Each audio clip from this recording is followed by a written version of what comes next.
2012 നവംബറിലെ ഒരു വൈകുന്നേരം നെബ്രാസ്കയിലെ Omaha സിറ്റിയിലുള്ള Hayat tyres എന്ന ഓട്ടോമൊബൈൽ വർക്ക്ഷോപ്പിൽ ഷോപ്പ് മാനേജറായിരുന്ന ഡേവിഡ് അലക്സാണ്ടർ ക്രൂപ്പ എന്ന 37-കാരൻ ഏതോ ഒരു കാറിൻ്റെ ചുവട്ടിൽ തിരക്കിട്ട് പണിയിൽ മുഴുകിയിരിക്കുകയാണ്. അതിനിടയിലാണ് കാറിനും നിലത്തിനുമിടയിലെ വിടവിലൂടെ ഒരു ഫോർഡ് എക്സ്പ്ലോറർ കാർ കടന്നു വരുന്നത് അയാൾ ശ്രദ്ധിച്ചത്. സാമാന്യം സുന്ദരിയായ ഒരു യുവതി ആ വണ്ടിയിൽ നിന്ന് പുറത്തേക്ക് ഇറങ്ങി വന്നു. അയാളുടെ തൊട്ടടുത്ത് നിന്ന് അവർ തൻ്റെ കാറിൻ്റെ തകരാറിനെ കുറിച്ച് വിവരിക്കുന്നതിനിടയ്ക്ക് എന്തൊക്കെയോ സ്പാർക്കുകൾ ഇയാളുടെ നെഞ്ചിൽ ഉതിർന്നുവെങ്കിലും ജോലിസ്ഥലത്ത് തൻ്റെ കമ്പനിയുടെ ക്ലയൻ്റായി വന്നൊരു വ്യക്തിയോട് പരിധി വിട്ട് പെരുമാറിക്കൂടാ എന്ന് അയാൾ മനസ്സിൽ കരുതി.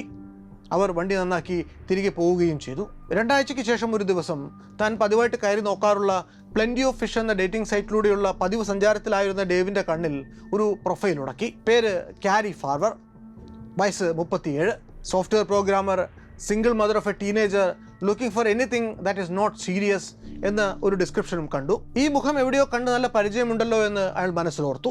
ഒന്ന് ആലോചിച്ചപ്പോൾ അയാൾക്ക് പിടികിട്ടുകയും ചെയ്തു. 2 ആഴ്ച മുമ്പ് ഒരു മിന്നായം പോലെ വർക്ക്ഷോപ്പിൽ വെച്ച് കണ്ടുപിരിഞ്ഞ അതേ യുവതി. നിങ്ങളെ എനിക്ക് നല്ല പരിചയം തോന്നുന്നു എന്നൊരു മെസ്സേജ് അയാൾ അവർക്ക് നേരെ തൊടുത്തുവിട്ടു. എനിക്ക് നിങ്ങളെയും എന്ന് മറുപടി കിട്ടി. ഏതാനും മെസ്സേജുകൾ പരസ്പരം കൈമാറിയ ശേഷം അവർ ആദ്യത്തെ ഡേറ്റിന് കണ്ടുമുട്ടി. ഏറെ ഹൃദ്യമായിരുന്നു ആ കണ്ടുമുട്ടൽ.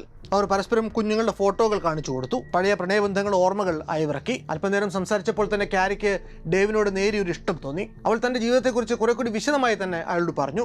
നന്നേ ചെറുപ്പത്തിൽ അമ്മയാകേണ്ടി വന്നതിനെ പറ്റി, കൈക്കുഞ്ഞുമായി കോളേജിലേക്ക് തിരികെ പോയി ബിരുദ പഠനം പൂർത്തിയാക്കിയതിനെ പറ്റി, പ്രോഗ്രാമർ എന്ന നിലയ്ക്കുള്ള ഒരു കരിയർ കെട്ടിപ്പടുത്തതിനെ പറ്റി, അഡ്വഞ്ചർ സ്പോർട്സിൽ തനിക്കുള്ള കമ്പത്തെക്കുറിച്ച്, ഇപ്പോൾ ടീനേജ് പ്രായത്തിൽ എത്തി നിൽക്കുന്ന മകൻ മാക്സ്വെല്ലിനോട് തനിക്കുള്ള സ്നേഹത്തെപ്പറ്റി ഒക്കെ അവൾ അയാളോട് പറഞ്ഞു. ഡേവ് അന്നോളം ഡേറ്റ് ചെയ്തിട്ടുള്ള ആരെക്കാളും ആകർഷകത്വം കാരിക്ക് ഉണ്ടായിരുന്നു. വേ ഔട്ട് ഓഫ് മൈ ലീഗ് എന്ന് മനസ്സിൽ പറഞ്ഞുകൊണ്ടാണെങ്കിലും അന്ന് രാത്രി തൻ്റെ കൂടെ വീട്ടിലേക്ക് പോരുന്നോ എന്ന് അയാൾ കാരിയോട് ചോദിച്ചു. അയാൾ അത്ഭുതപ്പെടുത്തിക്കൊണ്ട് അവൾ യെസ് ഷുവർ എന്ന് ഉത്തരവ് നൽകി. അന്ന് രാത്രി കാരി ഡേവിഡിന്റെ വീട്ടിനുള്ളിലേക്ക് കടന്നു ചെന്ന നിമിഷങ്ങൾക്കുള്ളിൽ തന്നെ ആ വീട്ടിലെ കോളിംഗ് ബെൽ മുഴങ്ങി. ഡേവ് വാതിൽ തുറന്നപ്പോൾ കണ്ടത് അയാളുടെ മുൻ കാമുകി ലിസ് എന്ന് വിളിച്ചിരുന്ന ഷാന എലിസബത്ത് ഗോലിയാറിനെയാണ്. കാരിയെ പരിചയപ്പെടുന്നതിന് മുമ്പ് ഏതാണ്ട് 3 മാസത്തോളം കാലം ഡേവ് ഡേറ്റ് ചെയ്തിരുന്നത് ഈ ലിസിനെയാണ്. ഈ ലിസിന്റെ എന്തൊക്കെയോ ചില സാധനങ്ങൾ ഡേവിന്റെ ഫ്ലാറ്റിലുണ്ട്. അത് തിരിച്ചെടുക്കാൻ വേണ്ടി വന്നതാണ് അവൾ. ലിസിനെ വാതിക്കൽ തന്നെ നിർത്തി ഡേവ് അകത്തേക്ക് ചെന്നു. കാരിയോട് കാര്യം പറഞ്ഞു. നമുക്ക് വേറൊരു ദിവസം കൂടാം എന്നാൾ പറഞ്ഞപ്പോൾ യാതൊരു ഭാവഭേദവും കൂടാതെ കാരി ഡേവിനോട് ബൈ പറഞ്ഞ് ഇറങ്ങുകയും ചെയ്തു. പുറത്തേക്ക് ഇറങ്ങി പോകുന്ന വഴിക്ക് ലിസും കാരിയും തമ്മിൽ നിമിഷാർദ്ധ നേരത്തേക്ക് ഒരു ഐ കോണ്ടാക്ട് ഉണ്ടാവുന്നു. കഷ്ടിച്ച് 3 സെക്കൻഡ് നേരമായിരിക്കും ലിസും കാരിയും അന്ന് മുഖാമുഖം കണ്ടിട്ടുണ്ടാവുക. വെറും 3 സെക്കൻഡ് മാത്രം നീണ്ടുനിന്ന ഈ കൂടിക്കാഴ്ച കാരി ഫാർവർ എന്ന 37-കാരിയുടെയും ഷാന എലിസബത്ത് ഗോലിയാർ എന്ന 36-കാരിയുടെയും ജീവിതങ്ങൾ എന്നേക്കുമായി മാറ്റിമറിച്ചു. ഈ ലക്കം വല്ലാത്തൊരു കഥ നിങ്ങൾക്ക് മുന്നിൽ എത്തിക്കുന്നത് ആ ത്രികോണ പ്രണയ കഥയാണ്. അതിൽ പൊസസീവ്നെസ്, ആൾമാറാട്ടം, കൊലപാതകം തുടങ്ങി ഒരു ഹോളിവുഡ് സിനിമയ്ക്ക് വേണ്ട എല്ലാ ചേരുവകളും അടങ്ങിയിട്ടുണ്ട്. 2012 ഒരു ശരത്കാല ദിനത്തിൽ അമേരിക്കയിലെ നെബ്രാസ്കയിൽ ഒരു യുവാവിൻ്റെയും 2 യുവതികളുടെയും ജീവിതങ്ങളിൽ പ്രണയപ്പക നടത്തിയ അഴിഞ്ഞാട്ടങ്ങളുടെ കഥ. ബുദ്ധിപൂർവ്വമെന്ന് ധരിച്ച് ഒരു കുറ്റവാളി പ്രവർത്തിച്ച ഏറെ നിഗൂഢമായൊരു കുറ്റകൃത്യത്തിൻ്റെ അടിവേരുകൾ ചികഞ്ഞുകൊണ്ട് അമേരിക്കൻ പോലീസ് നടത്തിയ ഏറെ സമർത്ഥമായ അന്വേഷണങ്ങളുടെ കഥ. അത് വല്ലാത്തൊരു കഥയാണ്.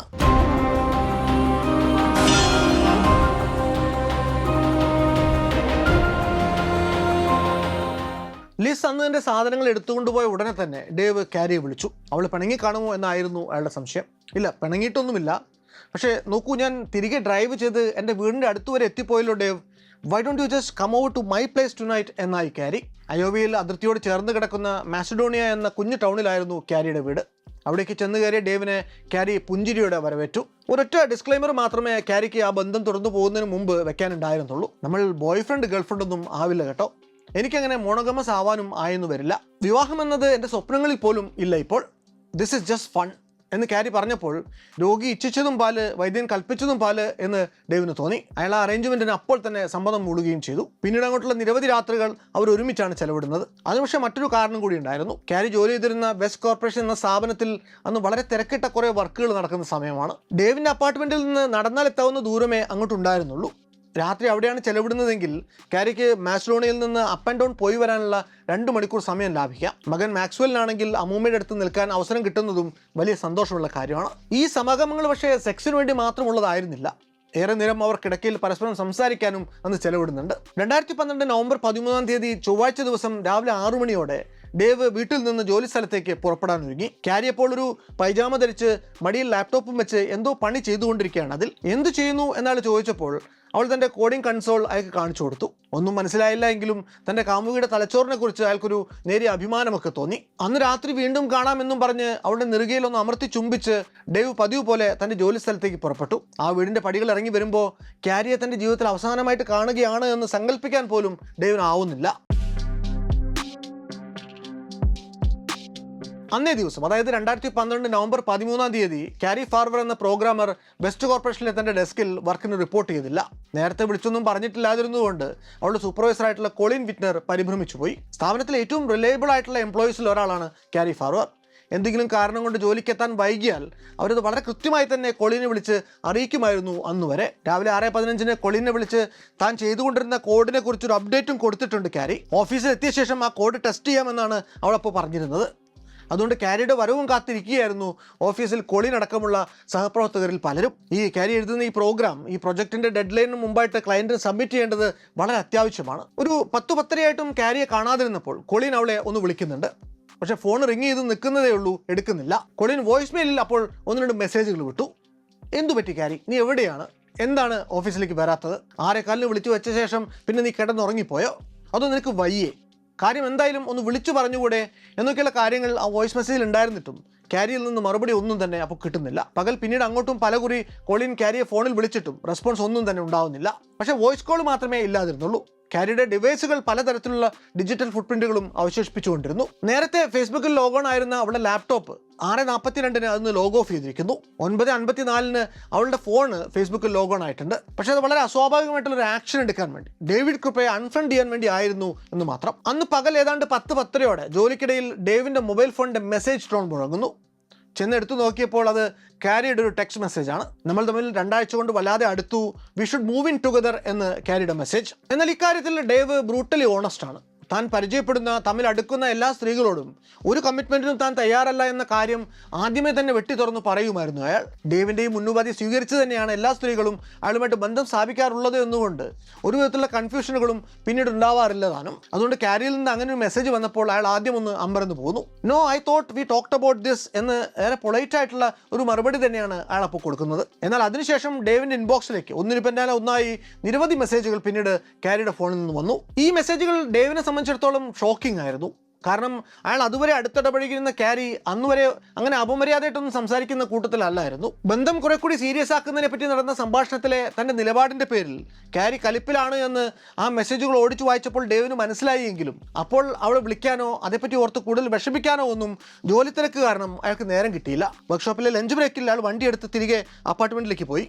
ക്യാരിയെ പറഞ്ഞ് സമാധാനിപ്പിച്ചേക്കാമെന്ന് കരുതിയാണ് അയാൾ അപ്പോൾ ചെല്ലുന്നത്. വാതിൽ തുറന്ന് അകത്തേക്ക് കയറിയപ്പോൾ അവിടെ ആരുമുള്ള ലക്ഷണമില്ല. അയാൾ അകത്തെ മുറികളിലൊക്കെയും ചെന്ന് നോക്കുന്നുണ്ട്. അവിടെ എങ്ങും ആരുമില്ല. ആകെയുള്ളത് റെഫ്രിജറേറ്റർ പ്രവർത്തിക്കുന്ന ചെറിയൊരു മൂളക്കം മാത്രം. ക്യാരിയുടെ സാന്നിധ്യം സൂചിപ്പിക്കുന്ന ഒന്നും തന്നെ അവിടെ ഉണ്ടായിരുന്നില്ല. അവളുടെ ബാഗുകൾ അവിടെ ഇല്ല, ടൂത്ത് ബ്രഷ് ഇല്ല. ആ അപ്പാർട്ട്മെൻറ്റിൽ ക്യാരി എന്നൊരു യുവതി എപ്പോഴെങ്കിലും ഒന്ന് പാർത്തിട്ടുണ്ട് എന്നതിന് പോലും അവിടെ തെളിവുകളൊന്നും തന്നെ അവശേഷിച്ചിരുന്നില്ല. ക്യാരി എന്ന് താൻ സ്നേഹിച്ചിരുന്ന സ്ത്രീ ഇങ്ങനെ ഒരൊറ്റ പകൽ കൊണ്ട് 1-2 പറഞ്ഞ് തെറ്റി, ഒന്ന് ഫോൺ പോലും വിളിക്കാതെ ഇൻബോക്സിൽ ഒരു ബ്രേക്കപ്പ് മെസ്സേജും ഇട്ട് പെട്ടിയും കിടക്കയും എടുത്ത് മൂട്ടിലെ പൊടിയും തട്ടി തന്നെ വിട്ടുപോയി കളഞ്ഞത് ഡേവിനെ വല്ലാതെ വേദനിപ്പിച്ചു. എങ്ങനെയാണ് ഒരാൾക്ക് ഇങ്ങനെ പെട്ടെന്ന് മാറാനാവുക എന്ന് അയാൾ ചിന്തിച്ചു. രാവിലെ നെറ്റിയിൽ ഒരു ഉമ്മയും കൊടുത്ത് താൻ ജോലിക്ക് പോയപ്പോൾ ചിരിക്കുന്ന മുഖത്തോടെ തന്നെ യാത്രയയച്ച തികഞ്ഞ സൗമ്യശീലിയായിട്ടുള്ള ക്യാരി എങ്ങനെയാണ് 4 മണിക്കൂർ ഗ്യാപ്പിൽ അങ്ങേറ്റം വിദ്വേഷത്തോടെ തന്നോട് ബ്രേക്കപ്പ് ചെയ്തു പോകുന്ന അവസ്ഥയിലായത് എന്ന് അയാൾക്ക് എത്ര ആലോചിച്ചിട്ടും പിടികിട്ടുന്നില്ല. പക്ഷെ പിന്നീട് അതിന് അയാളൊരു ഫിലോസഫിക്കൽ ന്യായം കണ്ടെത്താനൊക്കെ ശ്രമിക്കുന്നുണ്ട്. ഒരുപക്ഷെ ക്യാരി തന്നോട് സൗമ്യത നടിക്കുകയായിരുന്നെങ്കിലോ, ശരിക്കും അവളിങ്ങനെ മൂക്കത്ത് ശുണ്ടിയും കൊണ്ട് നടക്കുന്ന ഒരു ധിക്കാരി ആണെങ്കിലോ, എങ്കിൽ കണ്ണിൽ കൊള്ളേണ്ടത് പുരുകത്ത് കൊണ്ടു എന്ന് കരുതിയാൽ മതി എന്നയാൾ കരുതി. ഇങ്ങനെയൊരു ബന്ധം അധികനാൾ നീളാഞ്ഞതും ഒരു കണക്കിന് ഭാഗ്യമായി എന്ന് അയാൾ സ്വന്തം മനസ്സിനെ സമാധാനിപ്പിക്കാൻ ശ്രമിച്ചു. അങ്ങനെ ഓർത്തപ്പോൾ അയാൾക്ക് നേരിയൊരു ആശ്വാസവും തോന്നി. എന്നാൽ കാര്യങ്ങൾ അത്രയ്ക്ക് സിമ്പിളായിരുന്നില്ല.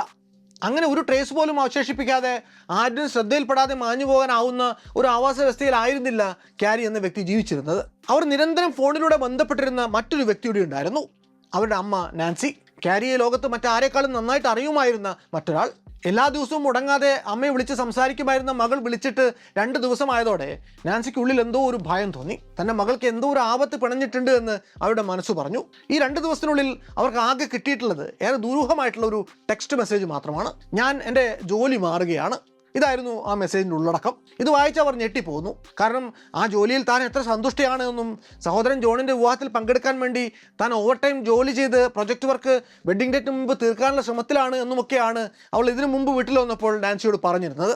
എന്നു മാത്രമല്ല ആ വിവാഹത്തിന് മറ്റൊരു പ്രാധാന്യം കൂടി ഉണ്ടായിരുന്നു. കാരിയുടെ അച്ഛൻ ഡെന്നിസ് ഫാർവർ ക്യാൻസർ കാരണം മരണാസന്നനാണ്. മരിക്കും മുമ്പ് അയാൾക്ക് മകൻ്റെ വിവാഹം നടന്ന് കാണണമെന്നുള്ളത് കൊണ്ട് വെഡ്ഡിംഗ് ഡേറ്റ് അഡ്വാൻസ് ചെയ്തിരിക്കുകയാണ്. വിവാഹത്തിന് മുമ്പ് കാരി വന്ന് മകൻ മാക്സിനെ കൂട്ടുമെന്നും പറഞ്ഞാണ് നാൻസി ഇരുന്നത്. എന്നാൽ വെള്ളിയാഴ്ച നടന്ന വെഡ്ഡിങ്ങിൻ്റെ റിഹേഴ്സൽ ഡിന്നറിന് കാരി വന്നില്ല. കാര്യം എന്തെന്ന് വിളിച്ചൊന്ന് പറയുക പോലും ചെയ്തില്ല. റിഹേഴ്സലിൽ മാത്രമല്ല ശനിയാഴ്ചത്തെ വിവാഹ ചടങ്ങിലും കാരിയുടെ സാന്നിധ്യം ഉണ്ടായില്ല. ഈ വെഡ്ഡിംഗ് മാത്രമല്ല ഹോസ്റ്റ് ചെയ്യാമെന്ന് ഏറ്റിരുന്ന അവളുടെ അടുത്ത സ്നേഹിതയായിട്ടുള്ള ആംബർ ജോൺസിന്റെ ബേബി ഷവറും കാരി മിസ്സാക്കിയതോടെ എന്തോ കാര്യമായ അപകടത്തിൽ തന്നെയാണ് തന്റെ മകൾ ചെന്ന് പെട്ടിട്ടുള്ളത് എന്ന് നാൻസിക്ക് തോന്നി തുടങ്ങി.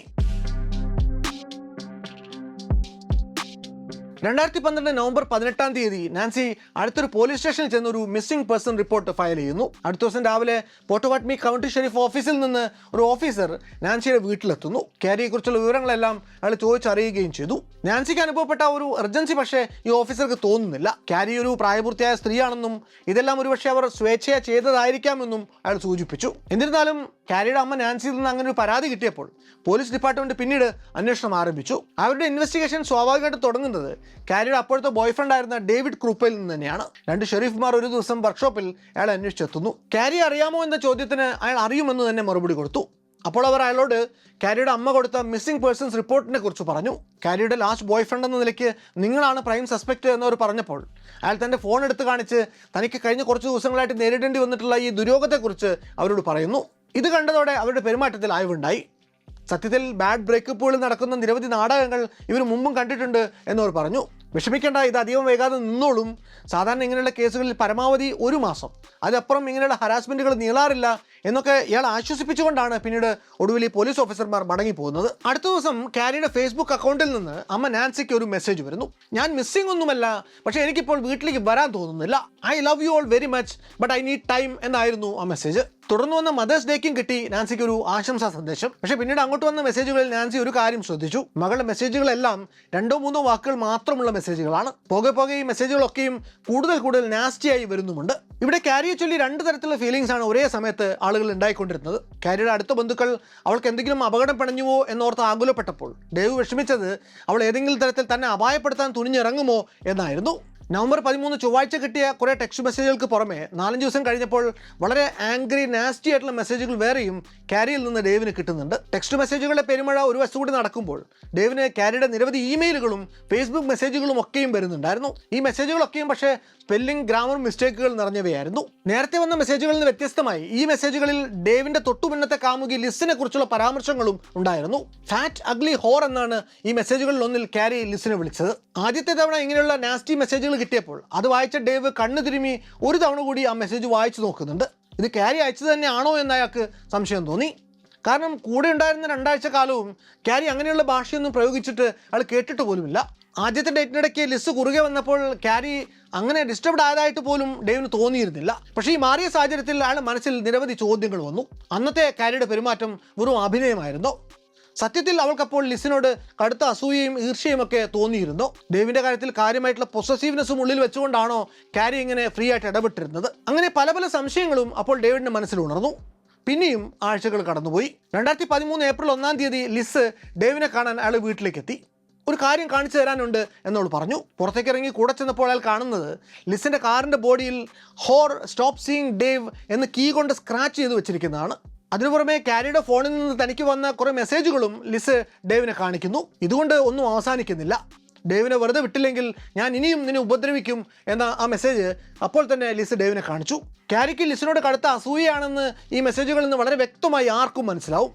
പക്ഷേ കാരിക്ക് എങ്ങനെയാണ് തൻ്റെ ഫോൺ നമ്പർ കിട്ടിയത് എന്നായിരുന്നു ലിസിൻ്റെ സംശയം. ഫോൺ നമ്പർ മാത്രമല്ല, ലിസിൻ്റെ ഇമെയിൽ അഡ്രസ്സും കാരിക്ക് കിട്ടിയിട്ടുണ്ട്.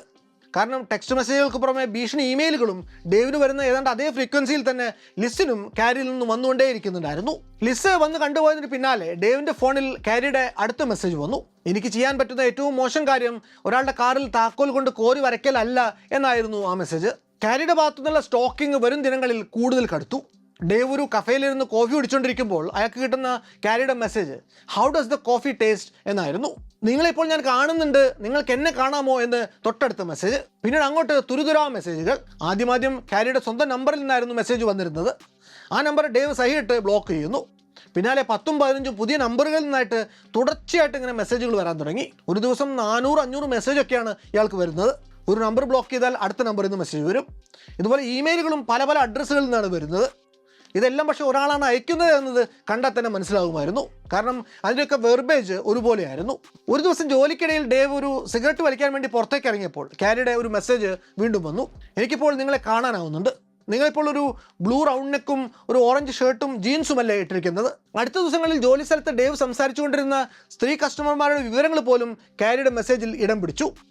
സംഗതി കൈവിട്ടു പോകുന്നു എന്ന് കണ്ടപ്പോഴാണ് ഡേവ് താൻ നേരിടുന്ന സ്റ്റോക്കിങ്ങിനെ കുറിച്ച് പോലീസിൽ പരാതിപ്പെടാം എന്ന് കരുതുന്നത്. കാരിയിൽ നിന്ന് നേരിടുന്ന ഈ തുടർച്ചയായ സ്റ്റോക്കിങ്ങിനെ കുറിച്ച് പരാതിപ്പെടാൻ വേണ്ടി 2012 അവസാനത്തോടെ ഡേവ് ക്രൂപ്പ ഒമാഹ പോലീസ് ഡിപ്പാർട്ട്മെന്റിലെ സ്പെഷ്യൽ വിക്ടിംസ് യൂണിറ്റ് ഡിറ്റക്റ്റീവ് ആയിട്ടുള്ള ക്രിസ് ലെഗ്രോയുടെ അടുത്തേക്ക് ചെല്ലുന്നു. നിത്യേന ഡൊമസ്റ്റിക് വയലൻസ് സ്റ്റോക്കിംഗ് കേസുകൾ മാത്രം കൈകാര്യം ചെയ്തിരുന്ന ലെഗ്രോയ്ക്ക് അതൊരു പുതുമയല്ലായിരുന്നു. അദ്ദേഹം സ്വാഭാവികമായിട്ടും ആദ്യം ചെയ്യുന്നത് അതുവരെ വന്നിട്ടുള്ള ടെക്സ്റ്റ് മെസ്സേജുകൾ, ഇമെയിലുകൾ ഇതൊക്കെയും തരംതിരിക്കുകയാണ്. ഈ ഡാറ്റ പരിശോധിച്ച് അദ്ദേഹത്തിന് കാണാനായത് സ്റ്റോക്കിങ്ങിന്റെ ആദ്യഘട്ടത്തിൽ നിൽക്കുന്ന ഒരു ജലസ് എക്സ് ഗേൾ ഫ്രണ്ടിന്റെ ചെയ്തികളാണ്. ഈ സന്ദേശങ്ങളിലൂടെയെല്ലാം കാരി കൺവേ ചെയ്യാൻ ശ്രമിച്ചത് ഒരേ ഒരു മെസ്സേജാണ്: if I can't have you nobody will. തുടക്കത്തിൽ ലെഗ്രോയ്ക്ക് ഈ കേസ് വെറും ഒരു സാധാരണ കേസ് എന്നേ തോന്നിയുള്ളൂ എങ്കിലും അതങ്ങനെയല്ല എന്ന് അധികം വൈകാതെ തന്നെ അദ്ദേഹത്തിന് ബോധ്യപ്പെട്ടു.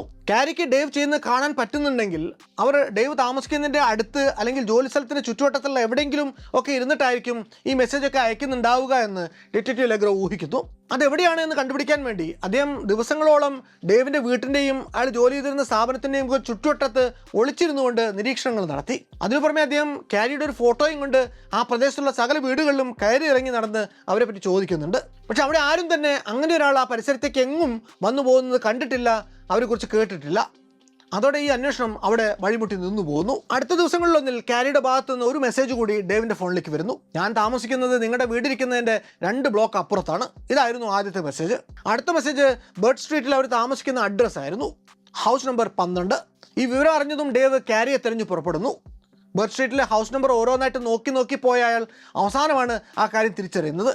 ആ സ്ട്രീറ്റിൽ ആകെ 11 വീടുകളേ ഉള്ളൂ, 12 എന്നൊരു ഹൗസ് നമ്പറേ ഇല്ല. ഇതിൻ്റെ അടുത്ത ദിവസം ഡേവിന് കിട്ടിയ കാരിയുടെ മെസ്സേജിൽ ലിസിൻ്റെ വീട്ടിനുള്ളിൽ നിന്ന് എടുത്ത നിരവധി ഫോട്ടോകളാണ് ഉണ്ടായിരുന്നത്. താൻ ലിസിൻ്റെ വീട്ടിനുള്ളിലേക്ക് കടന്നു കയറിയെന്ന് ഡേവിനെ അറിയിക്കുകയായിരുന്നു കാരിയുടെ ലക്ഷ്യം. ആളില്ലാത്ത നേരം നോക്കി ലിസിൻ്റെ അപ്പാർട്ട്മെൻറ്റിലേക്ക് അതിക്രമിച്ച് കയറുക മാത്രമല്ല, ഹോർ ഫ്രം ഡേവ് എന്ന് അവരുടെ വീടിൻ്റെ ചുവരിൽ സ്പ്രേ പെയിൻറ് കൊണ്ട് എഴുതി വെക്കുകയും ചെയ്തിട്ടുണ്ട് അന്ന് കാരി. ഇതിനെല്ലാം പുറമെ ആ വീട്ടിലെ സാധനങ്ങൾ വലിച്ചുവാരിയിടുകയും ലിസിൻ്റെ ചെക്ക് ബുക്ക് അടക്കമുള്ള വിലപ്പെട്ട ചില വസ്തുക്കൾ എടുത്തുകൊണ്ട് പോവുകയും ചെയ്തിട്ടുണ്ട് അവർ. എന്നാൽ ഈ സംഭവത്തിന് ശേഷം ലിസ് പോലീസിൽ വിളിച്ച് അതിക്രമിച്ച് കയറിയതിന് കാരിക്കെതിരെ ഒരു റിപ്പോർട്ട് ഫയൽ ചെയ്യുന്നു. ഇത്രയും ആയതോടെ ഡേവിന് ചെറുതല്ലാത്തൊരു കുറ്റബോധം ഉള്ളിൽ തോന്നി തുടങ്ങി. കാരിയുടെ ഈ പ്രവൃത്തികൾ കാരണം ലിസിനും കുഞ്ഞുങ്ങൾക്കും എന്തൊക്കെ മനപ്രയാസങ്ങൾ ഉണ്ടായിക്കാണുമെന്ന് അയാൾ ഓർത്തു. താൻ കാരിയെ ഡേറ്റ് ചെയ്തുകൊണ്ടാണല്ലോ ഇപ്പോൾ ലിസിന് ഇങ്ങനെ ഒരു മനോവിഷമം ഉണ്ടായിരിക്കുന്നത് എന്ന സങ്കടവും അയാൾക്കുണ്ടായി. ബ്രേക്കപ്പിന് ശേഷം ലിസുമായിട്ട് ഡേവിന് കാര്യമായ കണക്ഷനൊന്നും ഉണ്ടായിരുന്നില്ല. എന്നാൽ താൻ കാരണം ഇങ്ങനെ പ്രശ്നങ്ങൾ ഉണ്ടായ സ്ഥിതിക്ക് ലിസിനെ വീട്ടിൽ നിന്ന് കാണാതിരിക്കാൻ അയാൾക്ക് സാധിച്ചില്ല. അവർ തമ്മിൽ ഈ പ്രശ്നങ്ങൾ ചർച്ച ചെയ്തുകൊണ്ടിരിക്കെ ലിസ് അപ്പോൾ അവൾക്ക് വന്ന കാരിയുടെ അടുത്ത മെസ്സേജ് ഇയാളെ കാണിച്ചു: നിങ്ങൾ ഒരു ദുർനടപ്പുകാരിയാണ് ലിസ്, ഒരു ഹോം ബ്രേക്കറും. ഇതായിരുന്നു ആ മെസ്സേജ്. ഇത് കണ്ടപ്പോൾ ഇവിടെ തന്നെക്കാൾ കൂടുതൽ കാരിയുടെ അതിക്രമങ്ങൾക്ക് ഇരയായിട്ടുള്ളത് പാവം ലിസ്സാണല്ലോ എന്ന് ഡേവിന് തോന്നി. അവളെ സംരക്ഷിക്കാനുള്ള ഉത്തരവാദിത്വം കൂടി ഈ മാറിയ സാഹചര്യത്തിൽ തനിക്ക് ഉണ്ട് എന്നും അയാൾ ഓർത്തു. അതോടെ അതിൻ്റെ പേരിൽ അവർ തമ്മിൽ മുമ്പുണ്ടായിരുന്ന മുറിഞ്ഞുപോയ പ്രണയം വീണ്ടും തളിരിടുന്നു. ഡേവിൻ്റെ ആദ്യത്തെ പാർട്ട്ണറും അയാളുടെ 2 മക്കളുടെ അമ്മയുമായിട്ടുള്ള ഏമി ഫ്ലോറയുമായും ഡേവ് ഇക്കാലത്ത് തികഞ്ഞ സൗഹാർദ്ദത്തിൽ തന്നെയാണ് കഴിഞ്ഞിരുന്നത്. മക്കളോട് വലിയ സ്നേഹമായിരുന്നു ഡേവിന്. വീക്കെൻഡ്സിൽ ഈ മക്കൾ അയാൾക്കൊപ്പം അയാളുടെ അപ്പാർട്ട്മെൻറ്റിൽ വന്ന് താമസിക്കുമായിരുന്നു. മക്കൾ ഇങ്ങനെ വന്ന് താമസിക്കുന്നതിനിടയ്ക്ക് ഡേവും ലിസും തമ്മിൽ നടന്നിരുന്ന സംഭാഷണങ്ങളിൽ നിന്ന് ഈ കുട്ടികൾ കാരിയുടെ ഭാഗത്തുണ്ടായിക്കൊണ്ടിരുന്ന സ്റ്റോക്കിങ്ങിനെ കുറിച്ചും ലിസിൻ്റെ വീട്ടിൽ നടന്ന വാൻഡലൈസിംഗ് അടക്കമുള്ള മറ്റ് സംഭവങ്ങളെക്കുറിച്ചുമൊക്കെ അറിഞ്ഞിരുന്നു. മക്കൾ പറഞ്ഞ ഇക്കാര്യം അറിഞ്ഞതോടെ ഏമിക്ക് ഈ കാര്യത്തിൽ വല്ലാത്ത ആകുലതയ്ക്കുള്ള വകയായി. മക്കളെ ഇനിയും ഡേവിൻ്റെ വീട്ടിലേക്ക് പറഞ്ഞു വിടാൻ തനിക്ക് ധൈര്യം പോരാ എന്ന് അവർ അയാൾ അറിയിച്ചു. ഏമിയുടെ ഭീതികൾ അസ്ഥാനത്തല്ല എന്ന് തെളിയിക്കുന്ന ചില സംഭവങ്ങൾ കൂടി അടുത്ത ദിവസങ്ങളിൽ നടക്കുന്നു. ഒരു ദിവസം വർക്ക്ഷോപ്പിൽ ഇരിക്കുമ്പോൾ ഡേവിന് വീട്ടിൽ നിന്ന് ലിസിൻ്റെ കോൾ വന്നു. വീടിൻ്റെ ജനൽച്ചില് ആരോ പുറത്തു നിന്ന് കല്ലെറിഞ്ഞ് തകർത്തിരിക്കുന്നു. ആരോ അതിക്രമിച്ച് കയറി മട്ടുണ്ട് എന്നും ലിസ് പറഞ്ഞു. ജോലി സ്ഥലത്ത് നിന്ന് ഓടിപ്പടച്ച് ഡേവ് സ്ഥലത്ത് വന്നപ്പോൾ കാണുന്നത് കിടപ്പറയിലെ ചുവരിൽ ലിപ്സ്റ്റിക് കൊണ്ട് ഗോ അവേ ഹോർ എന്ന് എഴുതി വെച്ചിരിക്കുന്നതാണ്. കിടക്കയിൽ ലിസിൻ്റെ ഉടുപ്പുകളിൽ ചെയ്ത് കത്തികൊണ്ട് കുത്തിക്കീറി നശിപ്പിച്ചിട്ടുമുണ്ട്. ഈ കാരി വീട്ടിൽ അതിക്രമിച്ച് കയറി ഇതൊക്കെ ചെയ്യുന്ന സമയത്തെങ്ങാനും ലിസ് അവിടെ ഉണ്ടായിരുന്നെങ്കിൽ അവളെ കുത്തിക്കൊന്ന് കളയില്ലായിരുന്നു ആ ഭ്രാന്തി എന്നയാൾ മനസ്സിൽ പറഞ്ഞു. ഇതിൽ കൂടുതൽ എന്ത് ഫിസിക്കൽ വയലൻസ് ത്രെട്ട് വരാനാണ് എന്നും ഡേവ് അപ്പോൾ മനസ്സിൽ ഓർത്തു. അപ്പോഴേക്കും ഡേവിൻ്റെ ഫോണിൽ കാരിയുടെ അടുത്ത മെസ്സേജ് വരുന്നു. അവൾ ചാകും, ആർക്കും എന്നെ അതിൽ നിന്ന് തടയാനാവില്ല എന്നായിരുന്നു ആ മെസ്സേജ്. 2013 ഓഗസ്റ്റ് 17 ഈ കാര്യങ്ങളെല്ലാം തന്നെ ഇവർ ഡിറ്റക്റ്റീവ് ലെഗ്രോയെ അപ്ഡേറ്റ് ചെയ്യുന്നു. എന്നാൽ എത്ര പണിപ്പെട്ട് പിന്നാലെ ചെല്ലാൻ ശ്രമിച്ചിട്ടും തുടർച്ചയായി ഡേവിനെയും ലിസിനെയും പല വിധത്തിൽ ശല്യം ചെയ്തുകൊണ്ടിരുന്ന കാരി എന്ന സ്റ്റോക്കറെ പിടികൂടാൻ മാത്രം ഡിറ്റക്റ്റീവ് ലെഗ്രോയ്ക്ക് സാധിക്കുന്നില്ല. അടുത്ത ദിവസം വൈകുന്നേരം ഡേവ് ജോലി കഴിഞ്ഞ് സമീപത്തുള്ളൊരു പബ്ബിൽ ചെന്ന് ഒരു പെഗ് അടിച്ചുകൊണ്ടിരിക്കുമ്പോൾ അയാൾക്ക് വീണ്ടും കാരിയുടെ മെസ്സേജ് വരുന്നു. ആ വൃത്തികെട്ട സ്ത്രീയുടെ വീടിന് ഞാൻ തീയിട്ടിട്ടുണ്ട് എന്നായിരുന്നു മെസ്സേജ്. അത് കണ്ട് ഞെട്ടിപ്പോകുന്ന ഡേവ് ഉടനടി കാറെടുത്ത് ലിസിന് വീടിനടുത്തേക്ക് പുറപ്പെടുന്നു. പാതി ദൂരം എത്തിയപ്പോൾ അതാ കാരിയുടെ അടുത്ത മെസ്സേജ് വരുന്നു. ആ കുലടയും അവളുടെ 2 മക്കളും ആ തീയിൽപ്പെട്ട് കത്തി അമർന്നിട്ടുണ്ടാകുമെന്ന് ഞാൻ പ്രതീക്ഷിക്കുന്നു. കുറച്ച് ദൂരെ വെച്ച് തന്നെ തീയും പുകയും ഉയരുന്ന വീട് അയാളെ ശ്രദ്ധയിൽപ്പെടുന്നു. വീടിന്റെ ഫെൻസിന്റെ അരികിൽ തീ കെടുത്താൻ ശ്രമിക്കുന്ന ഫയർഫോഴ്സുകാരെ നിർനിമേഷയായിട്ട് നോക്കി നിൽക്കുന്ന ലിസിനെയും അയാൾ കണ്ടു. ഡേവിനെ കണ്ടതും അവൾ ആർത്തലച്ചു വന്ന് ഇയാളെ കെട്ടിപ്പിടിച്ചു. ഭാഗ്യവശാൽ കാരി വീടിന് തീ കൊളുത്തിയപ്പോൾ ലിസും കുഞ്ഞുങ്ങളും വീട്ടിനുള്ളിൽ ഉണ്ടായിരുന്നില്ല. പക്ഷെ ആ വീട്ടിനുള്ളിലിട്ട് അവൾ വളർത്തിക്കൊണ്ടിരുന്ന പെറ്റുകൾ, 2 നായ്ക്കളും ഒരു പെരുമ്പാമ്പും ഈ തീപിടുത്തത്തിൽ വെന്തു മരിക്കുന്നു. അന്നോളമുള്ള ലിസിന്റെ സമ്പാദ്യമായിരുന്ന ആ വീടും അവളുടെ പ്രിയപ്പെട്ടതൊക്കെയും ഈ തീപിടുത്തത്തിൽ കത്തി ചാമ്പലായി പോകുന്നു. അങ്ങനെ ഒരു ആർസൺ നടന്നതോടെ ഡിറ്റക്റ്റീവ് ലെഗ്രോയ്ക്ക് ഒരു കാര്യം ബോധ്യപ്പെട്ടു. ഇത് വെറുമൊരു സ്റ്റോക്കിംഗ് കേസ് മാത്രമായിട്ട് അവസാനിക്കാൻ പോകുന്നില്ല. കുറെക്കൂടി ഗൗരവമുള്ള കുറ്റകൃത്യങ്ങൾ ഇതിന്റെ ഭാഗമാകാൻ സാധ്യതയുണ്ട്. ആർക്കെങ്കിലും ഗുരുതരമായിട്ട് പരിക്കേൽക്കുന്ന വിധത്തിൽ അല്ലെങ്കിൽ ആരെങ്കിലും കൊല്ലപ്പെടുന്ന വിധത്തിലുള്ള ഒരു ആക്രമണം ഏത് നിമിഷം വേണമെങ്കിലും പ്രതീക്ഷിക്കാമെന്നും അദ്ദേഹത്തിന് തോന്നി. ഈ സംഭവത്തിന് ശേഷം കത്തിച്ചാമ്പലായ വീടിന്റെ അവശിഷ്ടങ്ങളിൽ നിന്ന് കിട്ടിയതൊക്കെയും വാരിക്കെട്ടി ലിസ് ഒട്ടും രഹസ്യമായി തന്നെ എങ്ങോട്ടോ താമസം മാറ്റി. എവിടേക്കാണ് മാറുന്നതെന്ന വിവരം അവൾ ഡേവിനോട് പോലും പങ്കുവച്ചില്ല. അധികം വൈകാതെ അവൾ സ്വന്തം നമ്പറും മാറ്റി. ഇക്കാര്യത്തിൽ ഡേവിന് ലിസിനെ കുറ്റപ്പെടുത്താൻ സാധിക്കുമായിരുന്നില്ല. കാരണം ഇങ്ങനെയൊരു സാഹചര്യത്തിൽ ഇങ്ങനെ വിടാതെ കൂടി ഉപദ്രവിക്കുന്ന ഒരു സ്റ്റോക്കറിൽ നിന്ന് വിടുതൽ നേടാൻ വേണ്ടി എന്തും ചെയ്യുന്ന മാനസികാവസ്ഥയിലേക്ക് ആരും എത്തിപ്പെടുമെന്ന് അയാൾക്കറിയാമായിരുന്നു. അതേസമയം അത്രയും ദിവസം കൂടെ ഉണ്ടായിരുന്ന ലിസ് പെട്ടെന്ന് എങ്ങോട്ടെന്നില്ലാതെ സ്ഥലം വിട്ടപ്പോൾ ഡേവ് തികച്ചും ഒറ്റയ്ക്കായി പോന്നു. അയാൾക്ക് വല്ലാത്ത സങ്കടവും കരച്ചിലും ഒക്കെ വരുന്നുണ്ടായിരുന്നു. പിന്നെ ലോജിക്കലെന്ന് ഡേവിനും തോന്നിയ കാര്യം അയാളും ചെയ്തു. നിലവിലെ ജോലി ഉപേക്ഷിച്ച് ഫോൺ നമ്പർ മാറ്റി വേറെ ഏതോ പട്ടണത്തിലേക്ക് അവനവനെ പറിച്ചു നടുക എന്നത് മാത്രമായിരുന്നു അപ്പോൾ അയാളുടെ മുന്നിലുണ്ടായിരുന്ന ഒരേ ഒരു വഴി. അയാൾ അത് തന്നെ ചെയ്യുന്നു. പുതിയൊരു ജോലി കണ്ടെത്തി മറ്റൊരു പട്ടണത്തിലേക്ക് അയാൾ താമസം മാറിയെങ്കിലും കാരിയെ കൊണ്ടുള്ള ഉപദ്രവം എന്നേക്കുമായിട്ട് അവസാനിച്ചിട്ടൊന്നുമില്ല. അവൾ ഇപ്പോഴും ഇരുട്ടിൻ്റെ മറവിൽ ഇരുന്നു കൊണ്ട് തന്നെ നിരീക്ഷിക്കുന്നുണ്ട് എന്ന കാര്യത്തിൽ ഡേവിന് സംശയമൊന്നും ഉണ്ടായിരുന്നില്ല. അടുത്തൊരു വർഷക്കാലത്തേക്ക് പക്ഷേ പിന്നീട് സമാധാനത്തിൻ്റെ ഒരു ഇടവേളയായിരുന്നു. അപ്പോഴേക്കും കാരി ഫാറൂനെ കാണാതായിട്ട് ഏതാണ്ട് 2 വർഷം തികയാണ്. കോട്ടവാട്മി കൗണ്ടി ഷെരീഫ് ഓഫീസ് എന്ന് പറയുന്നത് ഒരു ചെറിയ എസ്റ്റാബ്ലിഷ്മെൻ്റ് ആണെങ്കിലും അവിടുത്തെ ഇൻവെസ്റ്റിഗേഷൻസ് ഡിപ്പാർട്ട്മെൻറ്റിൽ മിടുക്കരായിട്ടുള്ള 2 കുറ്റാന്വേഷകരുണ്ടായിരുന്നു. ഒന്നാമൻ സാർജൻറ്റ് ജിം ഡോട്ടി, രണ്ടാമൻ ഇൻവെസ്റ്റിഗേറ്റർ റയാൻ ഹാവിസ്. ഇവർ രണ്ടുപേരും സഹപ്രവർത്തകർ എന്നതിന് പുറമെ ആത്മാർത്ഥ സ്നേഹിതർ കൂടിയായിരുന്നു. അവർ ഒരുമിച്ച് ക്ലബ്ബിൽ പൂൾ കളിക്കുന്നതിനിടയ്ക്ക് ഒരു ദിവസം ഈ കേസിനെ കുറിച്ച് ചർച്ച ചെയ്തു. 2 വർഷം മുമ്പ് കാണാതായിരിക്കുകയാണ് കാരി ഫാർവർ എന്ന യുവതിയെ. അവളുടെ അമ്മയാണ് പരാതിക്കാരി. കാണാതായതിൽ പിന്നെ മകളുടെ ശബ്ദം അമ്മ കേട്ടിട്ടില്ല. മുമ്പൊന്നുമില്ലാത്ത വിധത്തിൽ വളരെ റൂഡായിട്ടുള്ള ടെക്സ്റ്റ് മെസ്സേജുകളും മെയിലുകളും മാത്രമാണ് ഇടയ്ക്കിടയ്ക്ക് അവരെ തേടിയെത്തുന്നത്. അതേസമയം ഇതേ മിസ്സിംഗ് പേഴ്സണിനെ കുറിച്ച് അങ്ങ് ഒമാഹ കൗണ്ടി പോലീസിൽ ഒരു സ്റ്റോക്കിംഗ് കം ആർസൺ കംപ്ലൈൻറ്റ് കൂടിയുണ്ട്. ഈ കേസിന്റെ തുടക്കത്തിൽ ഒരു ഡിറ്റക്റ്റീവ് ലെഗ്രോ കുറേ അന്വേഷണങ്ങളൊക്കെ നടത്തിയെങ്കിലും പിന്നീട് അത് തുമ്പൊന്നും കിട്ടാതെ അന്വേഷണം അവസാനിപ്പിക്കുകയാണ് ഉണ്ടായത്.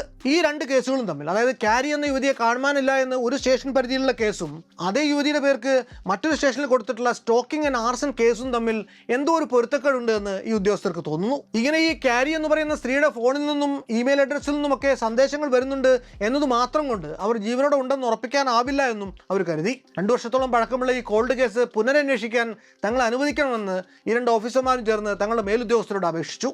അതിനുള്ള അനുമതി അവർക്ക് കിട്ടുകയും ചെയ്തു. ഈ അന്വേഷകർ ആദ്യം ചെന്ന് കാണുന്നത് കാരിയുടെ അമ്മ നാൻസിയാണ്. 2012 നവംബർ 11 മുതൽക്ക് തൻ്റെ മകളെ താൻ കണ്ടിട്ടില്ല എന്ന പരാതി അവർ പുതിയ പോലീസ് ഉദ്യോഗസ്ഥരോടും ആവർത്തിച്ചു. മകളെ കാണാതായ അന്ന് തൊട്ട് ആകെ വന്നിട്ടുള്ളത് കുറേ മെസ്സേജുകൾ മാത്രമാണ്. എനിക്ക് $1 ലക്ഷം വാർഷിക ശമ്പളമുള്ള പുതിയൊരു ജോലി കിട്ടി, ഞാൻ കാൻസസിലേക്ക് പോവുകയാണ്, മകൻ മാക്സ്വെലിനെ തൽക്കാലം കൂടെ കൊണ്ടുപോകാൻ നിർവാഹമില്ല, അവിടെ അമ്മയുടെ അടുക്കൽ തന്നെ നിർത്തണം എന്നൊക്കെയാണ് ഈ മെസ്സേജുകളിൽ ഉണ്ടായിരുന്നത്. കാരിയുടെ കേസ് ഫയൽ പരിശോധിച്ച അന്വേഷകർ മറ്റൊരു കാര്യം കൂടി ശ്രദ്ധിച്ചു. കാരിക്ക് ബൈപ്പോളർ ഡിസോർഡറിൻ്റെ ഒരു പ്രീവിയസ് ഹിസ്റ്ററി ഉണ്ട്. അമ്മ അത് സ്ഥിരീകരിക്കുന്നുണ്ട്. മകൾക്ക് ഡിപ്രഷൻ ഉണ്ടായിരുന്നു എന്നത് ശരിയാണ്.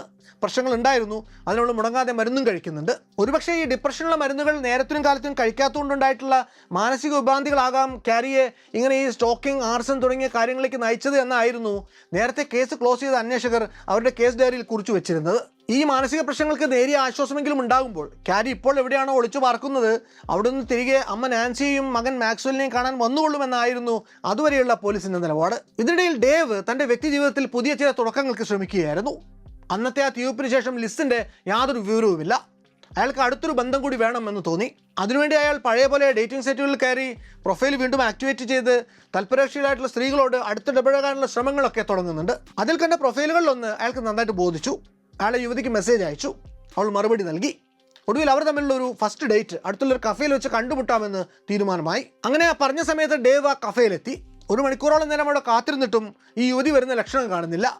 ഒടുവിൽ മടങ്ങിപ്പോയാലോ എന്ന് ആലോചിച്ച് ഫോൺ കയ്യിലെടുത്തതും അവളുടെ ഒരു മെസ്സേജ് അയാൾക്ക് വന്നു. ഞാനിതാ വന്നുകൊണ്ടിരിക്കുകയാണ്, പക്ഷെ വഴിയിൽ ബ്ലോക്ക് ഉണ്ട്, ഒരല്പം ലേറ്റ് ആവും എന്നായിരുന്നു ആ മെസ്സേജ്. എന്നാൽ ശരി, കുറച്ച് നേരം കൂടി കാത്തിരിക്കാം എന്നായി അപ്പോൾ ഡേവ്.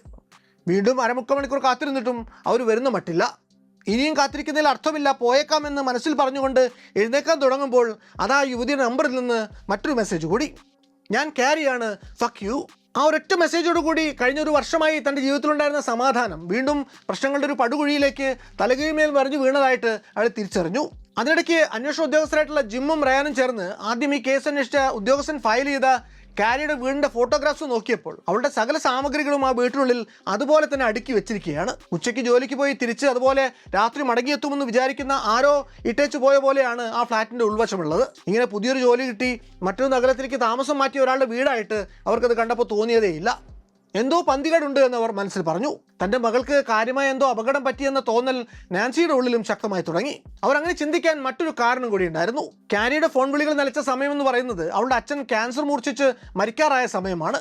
അച്ഛൻ അങ്ങനെ മരണാസന്നനായിരിക്കുന്ന സമയത്ത് എത്ര ശമ്പളം കൂട്ടിക്കിട്ടുമെന്ന് പറഞ്ഞാലും കാരി അങ്ങനെ ഒരു ഓഫർ സ്വീകരിച്ച് അച്ഛനിൽ നിന്ന് ദൂരേക്ക് മാറിപ്പോയില്ല എന്ന് നാൻസി ഉറപ്പിച്ചു പറഞ്ഞു. അച്ഛൻ മരിച്ചിട്ടും കാരി അദ്ദേഹത്തിൻ്റെ മരണാനന്തര ചടങ്ങുകളിൽ പങ്കെടുക്കാൻ പോലും ഒന്ന് വീട്ടിലേക്ക് തിരിഞ്ഞു നോക്കിയിട്ടില്ല. ഭർത്താവ് മരിച്ചതിന് 2 ആഴ്ചയ്ക്കപ്പുറം നാൻസിയുടെ സ്വപ്നത്തിൽ അയാൾ വരുന്നു. നീ വിഷമിക്കേണ്ട, നമ്മുടെ മകൾ എൻ്റെ കൂടെയുണ്ട് എന്ന് അയാൾ നാൻസിയെ ആശ്വസിപ്പിച്ചു. അതോടെ അവരുടെ ആശങ്കകൾ 10 മടങ്ങായി. മകൾക്ക് കാര്യമായ എന്തോ അപായം സംഭവിച്ചിട്ടുണ്ടാകാം, ഒരുപക്ഷെ അവൾ ജീവനോടെ ഇല്ലായിരിക്കാം എന്ന് തന്നെ ആ അമ്മയുടെ മനസ്സ് മന്ത്രിച്ചു. തന്നെ കാണാൻ വേണ്ടി സാർജന്റ് ജിം ഡോട്ടി അടുത്ത ദിവസം വീട്ടിൽ വന്നപ്പോൾ നാൻസി അയാളോട് ആ രഹസ്യം വെളിപ്പെടുത്തി. കാരി സ്വന്തം ഇഷ്ടപ്രകാരം എങ്ങോട്ടെങ്കിലും പുറപ്പെട്ടു പോയതാണ് എന്ന് ഞാൻ കരുതുന്നില്ല, ഞാനും എന്ന് ജിമ്മിൻ്റെ മറുപടി. ഇതിനു മുമ്പ് കാരി ഫാർവറിൻ്റെ മിസ്സിംഗ് കേസും അവർക്കെതിരെയുള്ള സ്റ്റോക്കിംഗ് ആർസൺ കേസുകളും ഒക്കെ അന്വേഷിച്ച പോലീസ് ഉദ്യോഗസ്ഥർ ആരും തന്നെ അതുവരെയും കാരി ജീവനോടെ ഉണ്ടാകാൻ ഇടയില്ല എന്ന സാധ്യത പരിഗണിച്ചിരുന്നതേയില്ല. നിലവിലെ സൂചനകളെല്ലാം വിരൽ ചൂണ്ടുന്നത് അവരൊറ്റ സാധ്യതയിലേക്ക് ആയതോടെ കേസിൻ്റെ ഗതി തന്നെ മാറി മറിയാൻ തുടങ്ങി. അതുവരെ വെറുമൊരു വുമൺ മിസ്സിംഗ് കേസ് മാത്രമായിരുന്നത് അതിനുശേഷം ഒരു മർഡർ ഇൻവെസ്റ്റിഗേഷനായിട്ട് മാറി. അതോടെ പോലീസ് ഡിപ്പാർട്ട്മെന്റിലെ അതിന്റെ പ്രയോറിറ്റിയും 10 ഇരട്ടിയായി. കാരി ജീവനോടെ ഇല്ല എന്ന കാര്യത്തിൽ അപ്പോഴേക്കും അന്വേഷണ ഉദ്യോഗസ്ഥർക്ക് ആർക്കും തന്നെ അഭിപ്രായ വ്യത്യാസമില്ലായിരുന്നു. എന്നാൽ കഴിഞ്ഞ എത്രയോ വർഷങ്ങളായിട്ട് കാരിയിൽ നിന്നെന്ന പേരിൽ മെസ്സേജിന് പിന്നാലെ മെസ്സേജും മെയിലിന് പിന്നാലെ മെയിലും ഇങ്ങനെ വന്നുകൊണ്ടേയിരിക്കുകയാണ്. At some point of time Carrie മരിച്ചിട്ടുണ്ട് എങ്കിൽ പിന്നെ അതിനുശേഷവും ഈ മെസ്സേജും മെയിലും ഒക്കെ അയച്ചു വിട്ടുകൊണ്ടിരുന്നത് ആരാണ്? കാരിക്ക് എന്താണ് സംഭവിച്ചതെന്ന ചോദ്യത്തിന് ഉത്തരം കിട്ടണമെങ്കിൽ ആദ്യം ആരാണ് ഈ മെയിലും മെസ്സേജും ഒക്കെ അയക്കുന്നത് എന്ന് കണ്ടുപിടിക്കണം എന്നായി. ഈ ഘട്ടത്തിൽ ഇനി ഒരു ഇഞ്ചെങ്കിലും ഈ കേസുമായിട്ട് മുന്നോട്ട് പോകണം എന്നുണ്ടെങ്കിൽ ഒരു IT വിദഗ്ധന്റെ കൺസൾട്ടേഷൻ കൂടിയേ തീരുവെന്ന് പോട്ടവാട്ട്മി ഷെരീഫ് ഡിപ്പാർട്ട്മെന്റിലെ അന്വേഷണ വിഭാഗത്തിന് ബോധ്യമായി. അങ്ങനെയാണ് ഷെരീഫ് ഓഫീസിലെ സ്പെഷ്യൽ ഡെപ്യൂട്ടി ആന്റോണി കാവ എന്ന ഡിജിറ്റൽ ഫോറൻസിക് വിദഗ്ധൻ ഈ കേസിൽ ഇടപെടുന്നത്. കാരി ഫാർവർ കേസിൽ കഴിഞ്ഞ 2 വർഷങ്ങൾ കൊണ്ട് ആയിരക്കണക്കിന് ഇമെയിൽ സന്ദേശങ്ങൾ അയക്കപ്പെട്ടിട്ടുണ്ട്. അതുപോലെ തന്നെ ആയിരക്കണക്കിന് ടെക്സ്റ്റ് മെസ്സേജുകളും കൈമാറപ്പെട്ടിട്ടുണ്ട്. ഇതിൻ്റെയൊക്കെ ബാക്കപ്പുകൾ ടോണിയുടെ കമ്പ്യൂട്ടറിലെത്തി. അയാൾ വീണ്ടും തന്നെ അന്വേഷണം ആരംഭിക്കുന്നത് ഈ ഇമെയിലുകളെല്ലാം വന്ന IP അഡ്രസ്സുകൾ പരിശോധിച്ചുകൊണ്ടാണ്. എന്നാൽ ഈ ഇമെയിലുകൾ അയച്ചു വിട്ടിരുന്ന വ്യക്തി ആരായിരുന്നാലും അയാൾ പല മാർഗങ്ങളിലൂടെയും തൻ്റെ ഒറിജിനൽ IP അഡ്രസ്സ് മാസ്ക് ചെയ്തുകൊണ്ടിരുന്നു. അത് VPN ആകാം, പ്രോക്സി സെർവറുകളാകാം, എന്തിന് മക്ഡൊണാൾഡ്സിലെ ഫ്രീ വൈഫൈ വരെ ആകാം. ഈ കൂട്ടത്തിൽ ഏതെങ്കിലും ഒരു IP അഡ്രസ്സിൽ തന്നെ പ്രതിയിലേക്ക് നയിക്കുന്ന ഒരു വിവരമെങ്കിലും ഒളിഞ്ഞിരിപ്പുണ്ടാകാമെന്ന് ഇയാൾക്ക് ഉറപ്പുണ്ടായിരുന്നു. അതിനുവേണ്ടി അയാൾ ആ ഇമെയിൽ ബാക്കപ്പ് ഡാറ്റ മുഴുവൻ അരിച്ചു പെറുക്കാൻ തുടങ്ങി. എന്നാൽ അതത്ര എളുപ്പമുള്ള പണിയല്ലായിരുന്നു. അതിനുവേണ്ടി അയാൾ ഡെക്സ് എന്ന പേരിൽ ഒരു സ്പെഷ്യൽ പ്രോഗ്രാം തന്നെ എഴുതിയുണ്ടാക്കി. ഈ പ്രോഗ്രാം റെഡി ആയതോടെ ടോണി അതിനോട് ഈ ഇമെയിലുകളിലെ പാറ്റേണുകളെ കുറിച്ച് ബുദ്ധിപൂർവ്വമായിട്ടുള്ള പല ചോദ്യങ്ങളും ചോദിച്ചു തുടങ്ങി. എത്ര യുണീക്കായിട്ടുള്ള IP അഡ്രസ്സുകൾ ഇക്കൂട്ടത്തിലുണ്ട് എന്ന ചോദ്യം ഈ IP ലിസ്റ്റിനെ 13,000 എന്ന എണ്ണത്തിലേക്ക് ചുരുക്കി. പിന്നീട് അയാൾ ഇമെയിലുകൾ അയക്കാൻ ഉപയോഗിച്ച ടോപ്പ് 10 IP അഡ്രസ്സുകൾ ഷോർട്ട് ലിസ്റ്റ് ചെയ്തെടുത്തു. ഈ ടോപ്പ് 10ൽ 8 എണ്ണം VPN അഡ്രസ്സുകളാണ്. അത് നോക്കിയിട്ട് കാര്യമില്ല. എന്നാൽ ടോപ്പ് 10 ലിസ്റ്റിൽ ഒന്നാമത് നിന്ന ഒരു IP അഡ്രസ്സ് അതൊരു VPN അല്ലായിരുന്നു. ഈ IP അഡ്രസ്സ് അയോവയിലെ കൗൺസിൽ ബബ്സിലുള്ള ഒരു വീട്ടിൻ്റെ അഡ്രസ്സിലുള്ള ഒരു കമ്പ്യൂട്ടറിൻ്റെതായിരുന്നു. ആ വീട്ടിൽ താമസിക്കുന്ന വ്യക്തിയുടെ പേര് ടോഡ് ബട്ടർബോ. അത് ടോണിക്ക് വല്ലാത്തൊരു ഷോക്ക് സമ്മാനിച്ച ഒരു വിവരമായിരുന്നു. കാരണം ഈ കൗൺസിൽ ബബ്സ് പോട്ടവാട്ട്മി കൗണ്ടിക്ക് ഉള്ളിൽ വരുന്ന സ്ഥലമാണ്. അവിടുത്തെ ലോക്കൽ ഗവൺമെന്റിൽ നെറ്റ്വർക്ക് അഡ്മിനിസ്ട്രേറ്റർ ആയിട്ടുള്ള ഈ ടോഡ് റിപ്പോർട്ട് ചെയ്തിരുന്നത് സാക്ഷാൽ ടോണിക്ക് തന്നെയായിരുന്നു. ഇത് വല്ലാത്തൊരു ഓക്വേർഡ് സിറ്റുവേഷനായി ടോണിക്ക് തോന്നി. ടോഡിൽ നിന്ന് ഇവരും കിട്ടിയ ഇൻവെസ്റ്റിഗേറ്റീവ് ഓഫീസർമാരായിട്ടുള്ള ജിമ്മും റയാനും ചേർന്ന് ഈ ടോഡിൻ്റെ വീട് റെയ്ഡ് ചെയ്യാനുള്ള സെർച്ച് വാറണ്ടാണ് ആദ്യം സംഘടിപ്പിക്കുന്നത്. ആദ്യത്തെ സംശയമന നീണ്ടത് ടോഡിൻ്റെ നേർക്ക് തന്നെ ആയിരുന്നുവെങ്കിലും കുറ്റവാളി ഒരുപക്ഷെ അയാളുടെ കൂടെ താമസിക്കുന്ന അതേ വൈഫൈ നെറ്റ്വർക്ക് ഉപയോഗിക്കുന്ന മറ്റാരെങ്കിലുമൊക്കെ ആകാനുള്ള സാധ്യതയും അവർ തള്ളിക്കളഞ്ഞില്ല. ഈ വിഷയത്തിൽ ചോദ്യം ചെയ്യാൻ വേണ്ടി ഷെരീഫ്സ് ഓഫീസിലേക്ക് വിളിപ്പിച്ചപ്പോഴാണ് ടോഡ് തൻ്റെ ഓൺ ആൻഡ് ഓഫ് ഗേൾ ഫ്രണ്ടിനെ കുറിച്ച് അവരോട് പറയുന്നത്. ഏതാണ്ട് 1 വർഷം മുമ്പെങ്ങാണ്ട് പരിചയപ്പെട്ട ഈ യുവതി ആ സമയത്ത് അവരുടെ വീട് ഒരു തീപിടുത്തത്തിൽ കത്തി നശിച്ചതുകൊണ്ട് അന്ന് തൊട്ട് അയാളുടെ കൂടെയാണ് അത്ര താമസിക്കുന്നത്. ടോഡിൻ്റെ ആ on again of again live in girl ഫ്രണ്ടിൻ്റെ പേര് ഷാന എലിസബത്ത് ഗോലിയാർ എന്നായിരുന്നു. ആ പേര് കേട്ട ജിമ്മും റയാനും ഞെട്ടിപ്പോകുന്നു. അത്രയും നാൾ അവർക്ക് മുന്നിൽ കാരിയുടെ ഇരയായി നടിച്ച് ഡേവിൻ്റെ സാധാപവും പിടിച്ചു പറ്റിക്കൊണ്ട് അയാളുടെ ജീവിതത്തിൽ നിറഞ്ഞു നിന്നിരുന്ന അതേ ലിസ് ഇങ്ങനെയൊരു തുമ്പ് പോലീസിന് മുന്നിലേക്ക് വന്നതോടെ ഈ കേസ് ഒരു 180 ഡിഗ്രി ടേൺ എടുത്തു. ലിസ് കഴിഞ്ഞ 1 വർഷത്തിലേറെ കാലമായി തൻ്റെ വൈഫൈയാണ് ഉപയോഗിക്കുന്നതെന്ന് ടോഡ് പോലീസിന് മൊഴി കൊടുത്തു. പിന്നീട് അങ്ങോട്ടുള്ള പണികൾ ആന്റണിക്ക് വളരെ എളുപ്പമായിരുന്നു. അതുവരെ ഈ കേസിൽ കാരി അയച്ചതെന്നും പറഞ്ഞുകൊണ്ടുവന്നിരുന്ന സകല മെസ്സേജുകളെയും മെയിലുകളെയും എല്ലാം അയാൾ ലിസിൻ്റെ ഡിവൈസുകളിലേക്ക് കണക്ട് ചെയ്തു. അതോടെ പോലീസിന് ഒരു കാര്യം ഉറപ്പായി. കാരിയെ കാണാതെ നിമിഷം തൊട്ട് അവളുടെ പേരിൽ സകലർക്കും, അമ്മ നാൻസിക്കും മകൻ മാക്സിനും ബോയ്ഫ്രണ്ട് ഡേവിനും അവനവന് തന്നെയും മെസ്സേജും മെയിലും അയച്ചുകൊണ്ടിരുന്നത് ലിസ് തന്നെയാണ്. അതുവരെ അവർ കരുതിയിരുന്ന പോലെ ലിസ് അല്ല ആ കേസിലെ ഇര, അത് കാരിയാണ് എന്ന് അവർക്ക് ബോധ്യപ്പെട്ടു. തങ്ങൾ തിരഞ്ഞുകൊണ്ടിരുന്ന സ്റ്റോക്കർ, ഒരുപക്ഷെ കില്ലർ, അത് ലിസ് ആണെന്നും പോലീസ് ഉറപ്പിച്ചു. ഈ വിവരം അവർ എത്രയും പെട്ടെന്ന് തന്നെ കേസിൽ ഏറ്റവും കൂടുതൽ ബാധിതനായിട്ടുള്ള ഡേവിനെയും അറിയിക്കുന്നുണ്ട്. അത് കേട്ടപ്പോൾ അയാൾക്ക് തല ചുറ്റുന്നത് പോലെ തോന്നി. അപ്പോൾ വർക്ക്ഷോപ്പിലായിരുന്ന അയാൾ അതിൻ്റെ നേരെ പിൻഭാഗത്ത് ടൂൾ ബോക്സിനടുത്തേക്ക് ചെന്ന് അതിൽ ചാരി നിന്ന് അറിയാതെ ഒന്ന് നിലവിളിച്ചു പോയി. കാരിയിൽ നിന്നുള്ള ഭീഷണികൾ നിലനിൽക്കുമ്പോൾ അത് മുതലെടുത്ത് ലിസ് തന്നോട് അടുത്തതും താൻ അവളോടൊപ്പം വീണ്ടും വളരെ ഇൻറ്റിമേറ്റായിട്ട് നിമിഷങ്ങൾ ചെലവിട്ടതും ലിസിൻ്റെ വീട് കത്തിയെറിഞ്ഞപ്പോൾ അവളെ ചേർത്ത് നിർത്തി ആശ്വസിപ്പിച്ചതും അവളെ കാണാതായപ്പോൾ ഒറ്റപ്പെടൽ അനുഭവിച്ച് ഒച്ചയുണ്ടാക്കാതെ കരഞ്ഞതുമൊക്കെ അയാളുടെ ഉള്ളിലേക്ക് അറിയാതെ തികട്ടി വന്നു. തന്നെ തുടർച്ചയായി മെസ്സേജും ഇമെയിലും അയച്ച് ഭീഷണിപ്പെടുത്തിയിരുന്നത്, തൻ്റെ സ്വൈര്യം കെടുത്തിയിരുന്നത് അപ്പോൾ കാരിയല്ല. ലിസിൻ്റെ കാറും പിന്നാലെ തൻ്റെ കാറും താക്കോൽ കൊണ്ട് സ്ക്രാച്ച് ചെയ്ത് നശിപ്പിച്ചതും കാരിയല്ല. ലിസിൻ്റെ വീടിന് തീ വെച്ചതും തൻ്റെ വീടിൻ്റെ ജനാലച്ചില്ല് തച്ചു തകർത്തതും കാരിയല്ല. കൂടെ നിന്ന് ഇത്രയും കാലം ഇതെല്ലാം പ്രവർത്തിച്ച തൻ്റെ മുൻകാമുകി ഷന എലിസബത്ത് ഗോയിലിയർ ആയിരുന്നു മാടമ്പള്ളിയിലെ യഥാർത്ഥ മനോരോഗി. നിലവിൽ പോട്ടോവാഡ്മി പോലീസിന് കിട്ടിയ തെളിവുകൾ വെച്ച് ആകെ തെളിയിക്കാനാവുക പക്ഷേ ലിസ് കാരിയെ നടിച്ചുകൊണ്ട് മെസ്സേജുകൾ അയച്ചു വിട്ടിരുന്നു, മെയിലുകൾ അയച്ചിരുന്നു എന്നൊക്കെ മാത്രമാണ്. കാരിക്ക് എന്ത് സംഭവിച്ചു, കാരി ലിസ് എന്ത് ചെയ്തു എന്നൊന്നും ഇപ്പോഴും ആർക്കും അറിയില്ല. അതുകൊണ്ട് തന്നെ കൂടുതൽ കൃത്യമായ തെളിവുകൾ കിട്ടാതെ ലിസിനെ ഇപ്പോൾ ധൃതി പിടിച്ച് അറസ്റ്റ് ചെയ്യുന്നത് മണ്ടത്തരമാകും. എന്തായാലും അന്നുവരെ തങ്ങളുടെ കയ്യിൽ തടഞ്ഞ തെളിവുകളെ ഈ മാറിയ സാഹചര്യത്തിൽ വ്യത്യസ്തമായ രീതിയിൽ വിശകലനം ചെയ്യാൻ തന്നെ അന്വേഷണ സംഘം തീരുമാനിച്ചു. ആദ്യഘട്ടത്തിൽ ലിസ് വിക്ടിം ലിസ്റ്റിലായിരുന്നു. അതുകൊണ്ട് കാരിയെ കാണാതായി 1.5 മാസം കഴിഞ്ഞ് നിൽക്കുന്ന സമയത്ത്, അതായത് ലിസിന് നേരെയുള്ള സോക്കോൾ സ്റ്റോക്കിംഗ് മുറുകിയ സമയത്ത് ലിസിൻ്റെ ഫോണിലെ ഡാറ്റ മുഴുവൻ അന്ന് അന്വേഷണ സംഘം ഡൗൺലോഡ് ചെയ്തിരുന്നു. പക്ഷെ അന്ന് അതവർ അത്ര വിശദമായിട്ട് അനലൈസ് ചെയ്തിരുന്നില്ല. പുതിയ കണ്ടെത്തലുകളുടെ വെളിച്ചത്തിൽ ആ ഡാറ്റ കുറെ കൂടി ആഴത്തിൽ പഠിക്കുന്ന അന്വേഷണ സംഘത്തിന് അതിൽ നിന്ന് നേരത്തെ ആദ്യത്തെ സംഘം മിസ്സാക്കിയൊരു തെളിവ് ഇവർക്ക് വീണ് കിട്ടുന്നു. ലിസിൻ്റെ ഫോണിലെ ക്യാമറ ഫോൾഡറിൽ കാരിയുടെ കാറിൻ്റെ നമ്പർ പ്ലേറ്റിൻ്റെ ഫോട്ടോയുണ്ട്. ഫോട്ടോ എടുത്തിരിക്കുന്ന സമയം 2012 ഡിസംബർ 24 രാത്രിയാണ്. കേസ് ഫയലുകൾ പരിശോധിച്ച അന്വേഷണ സംഘത്തിന് വളരെ ഇൻട്രസ്റ്റിംഗ് ആയിട്ടുള്ള ഒരു ഇൻഫർമേഷൻ കൂടി മനസ്സിലാവുന്നു. 2012 നവംബർ 12 കാരിയെ കാണാതായ അന്ന് തൊട്ട് തന്നെ അവളുടെ കാർ അന്വേഷിച്ചുകൊണ്ടിരുന്ന പോലീസിന് അത് പിന്നീട് കണ്ടെടുക്കാനാവുന്നത് 2013 ജനുവരി 8 മാത്രമാണ്. ഇപ്പോൾ ലിസിൻ്റെ ഫോണിൽ നിന്ന് ഇങ്ങനെ 2012 ഡിസംബർ 24 രാത്രി എടുത്ത കാരിയുടെ നമ്പർ പ്ലേറ്റിന് ഫോട്ടോ കിട്ടിയിട്ടുണ്ടെങ്കിൽ അതിൻ്റെ അർത്ഥം ഈ കാറ് കാരിയെ കാണാതെ ശേഷം എവിടെ ആയിരുന്നു എന്നത് അത് തിരഞ്ഞെടുക്കുന്ന പോലീസിന് അറിയില്ലെങ്കിലും ലിസിന് അറിയാമായിരുന്നു എന്നാണ്. 2013 ജനുവരി 8 പോലീസ് കണ്ടെടുത്ത കാരിയുടെ കാറിൻ്റെ സെൻട്രൽ കൺസോളിലിരുന്ന ഒരു മിൻറ്റ് ക്യാനിൽ നിന്ന് അവർക്കൊരു ഫിംഗർ പ്രിൻറ്റ് കിട്ടിയിരുന്നു. പുതിയ തെളിവുകൾ കിട്ടിയ സാഹചര്യത്തിൽ അന്വേഷണ സംഘം ഈ ഫിംഗർ പ്രിൻറ്റിനെ ലിസിൻ്റെ ഫിംഗർ പ്രിൻറ്റുമായിട്ട് മാച്ച് ചെയ്ത് നോക്കുന്നു. Perfect match. അതായത് പോലീസ് കാരിയുടെ കാർ കണ്ടെടുത്ത ജനുവരി 8 മുമ്പ് തന്നെ ലിസ് ആ കാറിനുള്ളിൽ കയറിയിട്ടുണ്ട് എന്നർത്ഥം. അത് അന്വേഷണ സംഘത്തെ സംബന്ധിച്ചിടത്തോളം വളരെ സോളിഡ് ആയിട്ടുള്ളൊരു എവിഡൻസ് തന്നെയായിരുന്നു. എന്നാൽ അപ്പോഴും ഈ വസ്തുതയും വിശേഷിച്ചൊരു കൾപ്പബിലിറ്റിയും ലിസിന് മേൽ ആരോപിക്കാൻ പോകുന്ന ഒന്നല്ല. ലിസ് കാരണം കാരിക്ക് എന്തോ സംഭവിച്ചിട്ടുണ്ട്, ഇത്രയും കാലമായിട്ട് ബന്ധുക്കളോടോ കാമുകനോടോ സ്വന്തം മകനോടോ ഒന്നും ബന്ധപ്പെടാൻ പറ്റാത്ത തരത്തിലുള്ള എന്തോ ഒന്ന്. അതെന്താണെന്ന് മനസ്സിലാക്കണമെങ്കിൽ ലിസ് എന്ന വ്യക്തിക്ക് എന്ത് വ്യക്തിപരമായ കാരണത്തിൻ്റെ പേരിലാണെങ്കിലും ഏതറ്റം വരെ പോകാനാകും എന്ന് മനസ്സിലാവേണ്ടതുണ്ട്.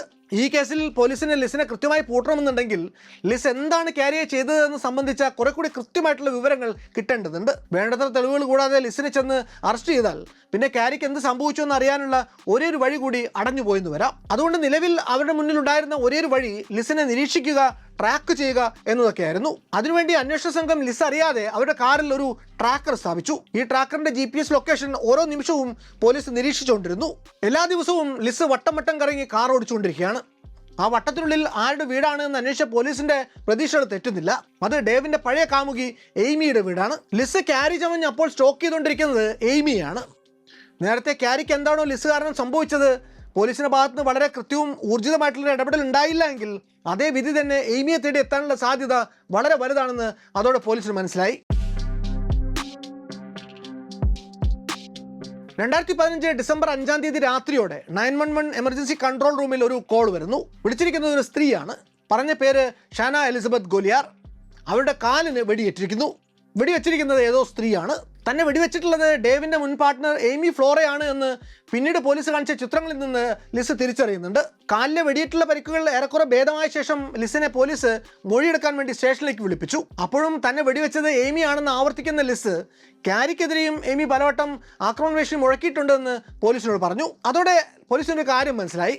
ഒറ്റ വെടിക്ക് രണ്ട് പക്ഷി എന്നതാണ് ലിസിന്റെ ലക്ഷ്യം. തന്നെ വെടിവെച്ചു എന്ന കള്ളക്കേസിൽ എയ്മിയെ കൊടുക്കുക മാത്രമല്ല ലിസ് ഉദ്ദേശിക്കുന്നത്. ക്യാരി അവർ എന്ത് ചെയ്തോ അതിന് ഉത്തരവാദിത്വം കൂടി ഈ എയ്മിയുടെ തലയ്ക്ക് വെച്ചു കൊടുക്കണമെന്നാണ് ലിസ് വിചാരിക്കുന്നത്. ഈ പറയുന്നത് ലിസ് എയ്മിയെ മനഃപൂർവ്വം കൊടുക്കാൻ വേണ്ടി പറയുന്നതാണ് എന്ന് പോലീസിന് മനസ്സിലായി. പക്ഷെ അപ്പോഴും ലിസിനെ കൃത്യമായിട്ട് ചാർജ് ചെയ്യാൻ പോകുന്ന തെളിവുകളൊന്നും തന്നെ അവരുടെ പക്കലില്ല. ഇത് മാത്രമല്ല, ക്യാരിയെ ലിസ് എന്ത് ചെയ്തു എന്നോ ക്യാരി ഇപ്പോൾ ജീവനോടെ ഉണ്ടോ എന്ന് പോലുമോ പോലീസിന് അറിയില്ല. അതിലേക്ക് പോലീസിനെ നയിക്കാൻ ലിസിന് മാത്രമേ സാധിക്കൂ.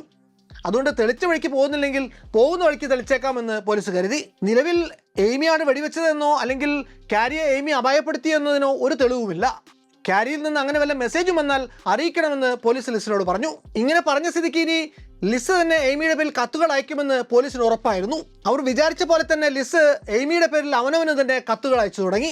ഈ കത്തിൽ ക്യാരിക്ക് എന്ത് സംഭവിച്ചു എന്നതിനെ പറ്റി പോലീസിന് നിശ്ചയമില്ലാതിരുന്ന പല വിശദ വിവരങ്ങളും പുറത്തു വന്നു. സത്യത്തിൽ എയ്മി എഴുതിയതെന്നും പറഞ്ഞ് ലിസ് തന്നെ താൻ ക്യാരിയോട് ചെയ്ത കാര്യങ്ങൾ ഒന്നൊന്നായി ആ കത്തുകളിൽ എണ്ണി പറയുകയാണ്. അങ്ങനെ വന്ന ഏതാണ്ട് 1 ഡസൻ കത്തുകൾ വിശകലനം ചെയ്ത പോലീസിന് ഒരു കാര്യം മനസ്സിലായി. ക്യാരിയും ലിസും തമ്മിൽ ക്യാരിയുടെ കാറിൽ വെച്ച് എന്തോ പിടിവലി നടന്നിട്ടുണ്ട്. അതിനൊടുവിൽ ക്യാരിക്ക് കുത്തേറ്റിട്ടുണ്ട്. അതിൽ ക്യാരി മരിച്ചിട്ടുണ്ട്. കാർ കഴുകി വൃത്തിയാക്കിയ ശേഷം ക്യാരിയുടെ മൃതദേഹം ലിസ് പുറത്തിറക്കി ഒരു ടാർപോളിൻ ഷീറ്റിൽ പൊതിഞ്ഞ് കത്തിച്ച് കളഞ്ഞിരിക്കുകയാണ്. ഈ പുതിയ വിവരം കിട്ടിയതോടെ പോലീസ് വീണ്ടും ക്യാരിയുടെ കാർ വിശദമായിട്ട് പരിശോധിച്ചു. ഇത്തവണ അവർ പരിശോധിച്ചത് നഗ്നനേത്രങ്ങൾക്ക് ഗോചരമല്ലാത്ത അതിസൂക്ഷ്മമായിട്ടുള്ള വല്ല രക്തകണികകളും ആ കാറിന്റെ സീറ്റിലോ നിലത്തോ ബൂട്ട് സ്പേസിലോ ഒക്കെ ഉണ്ടോ എന്നാണ്. അതിനുവേണ്ടി അവരൊരു ബ്ലഡ് റിയേജന്റ് ആദ്യം കാറിന്റെ മുക്കിലും മൂലയിലും സ്പ്രേ ചെയ്തു. അതിനുശേഷം അൾട്രാവയലറ്റ് ലൈറ്റ് അടിച്ചു നോക്കുമ്പോൾ ഒരു തുള്ളി ബ്ലഡ് എങ്കിലും ഉണ്ടെങ്കിൽ അത് ഇരുട്ടിൽ തിളങ്ങും. പക്ഷെ അങ്ങനെ ചെയ്തിട്ടും ഒരു തുള്ളി ബ്ലഡ് പോലും അവർക്ക് കിട്ടിയില്ല. പക്ഷേ ഡ്രൈവർ സീറ്റും കോ പാസഞ്ചർ സീറ്റും ലെതർ കീറി പരിശോധിച്ച പോലീസിന് കോ പാസഞ്ചർ സീറ്റിലുള്ള സ്പോഞ്ചിൽ നിന്ന് വലിയൊരു ബ്ലഡ് ചെയിൻ കിട്ടി. ഇത്രയും തെളിവുകൾ ആയതോടെ 2016 ഡിസംബറിൽ പോലീസ് ലിസിനെ അറസ്റ്റ് ചെയ്തു. തന്നെ പോലീസ് എന്തിനാണ് അറസ്റ്റ് ചെയ്തതെന്ന് അറിയില്ല എന്നായിരുന്നു ഇൻവെസ്റ്റിഗേറ്ററായിട്ട് വന്ന ആളോടുള്ള അവരുടെ സ്റ്റാൻഡ്. പക്ഷേ ഇയാൾ ചോദിച്ച ചോദ്യങ്ങൾക്ക് ലിസിന് ഉത്തരം ഉണ്ടായിരുന്നില്ല. നിങ്ങൾ ക്യാരിയുടെ കാർ കണ്ടിട്ടുണ്ടോ എന്ന ചോദ്യത്തിന് ഇല്ല എന്നായിരുന്നു ലിസിന്റെ ഉത്തരം. പക്ഷേ നിങ്ങളുടെ മൊബൈൽ ഫോണിന്റെ ക്യാമറ കൊണ്ട് 2012 ക്രിസ്മസ് രാത്രിയിൽ ആ കാറിന്റെ നമ്പർ പ്ലേറ്റിന്റെ ഫോട്ടോ നിങ്ങൾ എടുത്തിട്ടുണ്ടല്ലോ എന്ന ചോദ്യത്തിന് അറിയില്ല എന്ന് അവർ ഉത്തരം പറഞ്ഞു. നിങ്ങൾ ക്യാരിയുടെ കാറിൽ കയറിയിട്ടുണ്ടോ എന്ന ചോദ്യത്തിനും ഇല്ല എന്നായിരുന്നു ലിസിന്റെ ഉത്തരം. എന്നാൽ ആ കാറിനുള്ളിൽ നിന്ന് നിങ്ങളുടെ ഫിംഗർ പ്രിന്റ് കിട്ടിയല്ലോ എന്ന് ചോദിച്ചപ്പോൾ അതിനും അറിയില്ല എന്ന് മറുപടി. ക്യാരിയുടെ പേരിൽ ഇമെയിൽ സന്ദേശങ്ങൾ വന്നുകൊണ്ടിരുന്ന IP അഡ്രസ്സ് ലിസിന്റെ ബോയ്ഫ്രണ്ടിന്റെ വീട്ടിലെ വൈഫൈയുമായി ബന്ധപ്പെട്ടതാണ് എന്നുള്ള പോലീസിന്റെ കോർണറിങ്ങിനും തനിക്കതിനെപ്പറ്റി യാതൊന്നും അറിയില്ല എന്ന് മാത്രമായിരുന്നു ലിസിന്റെ മറുപടി.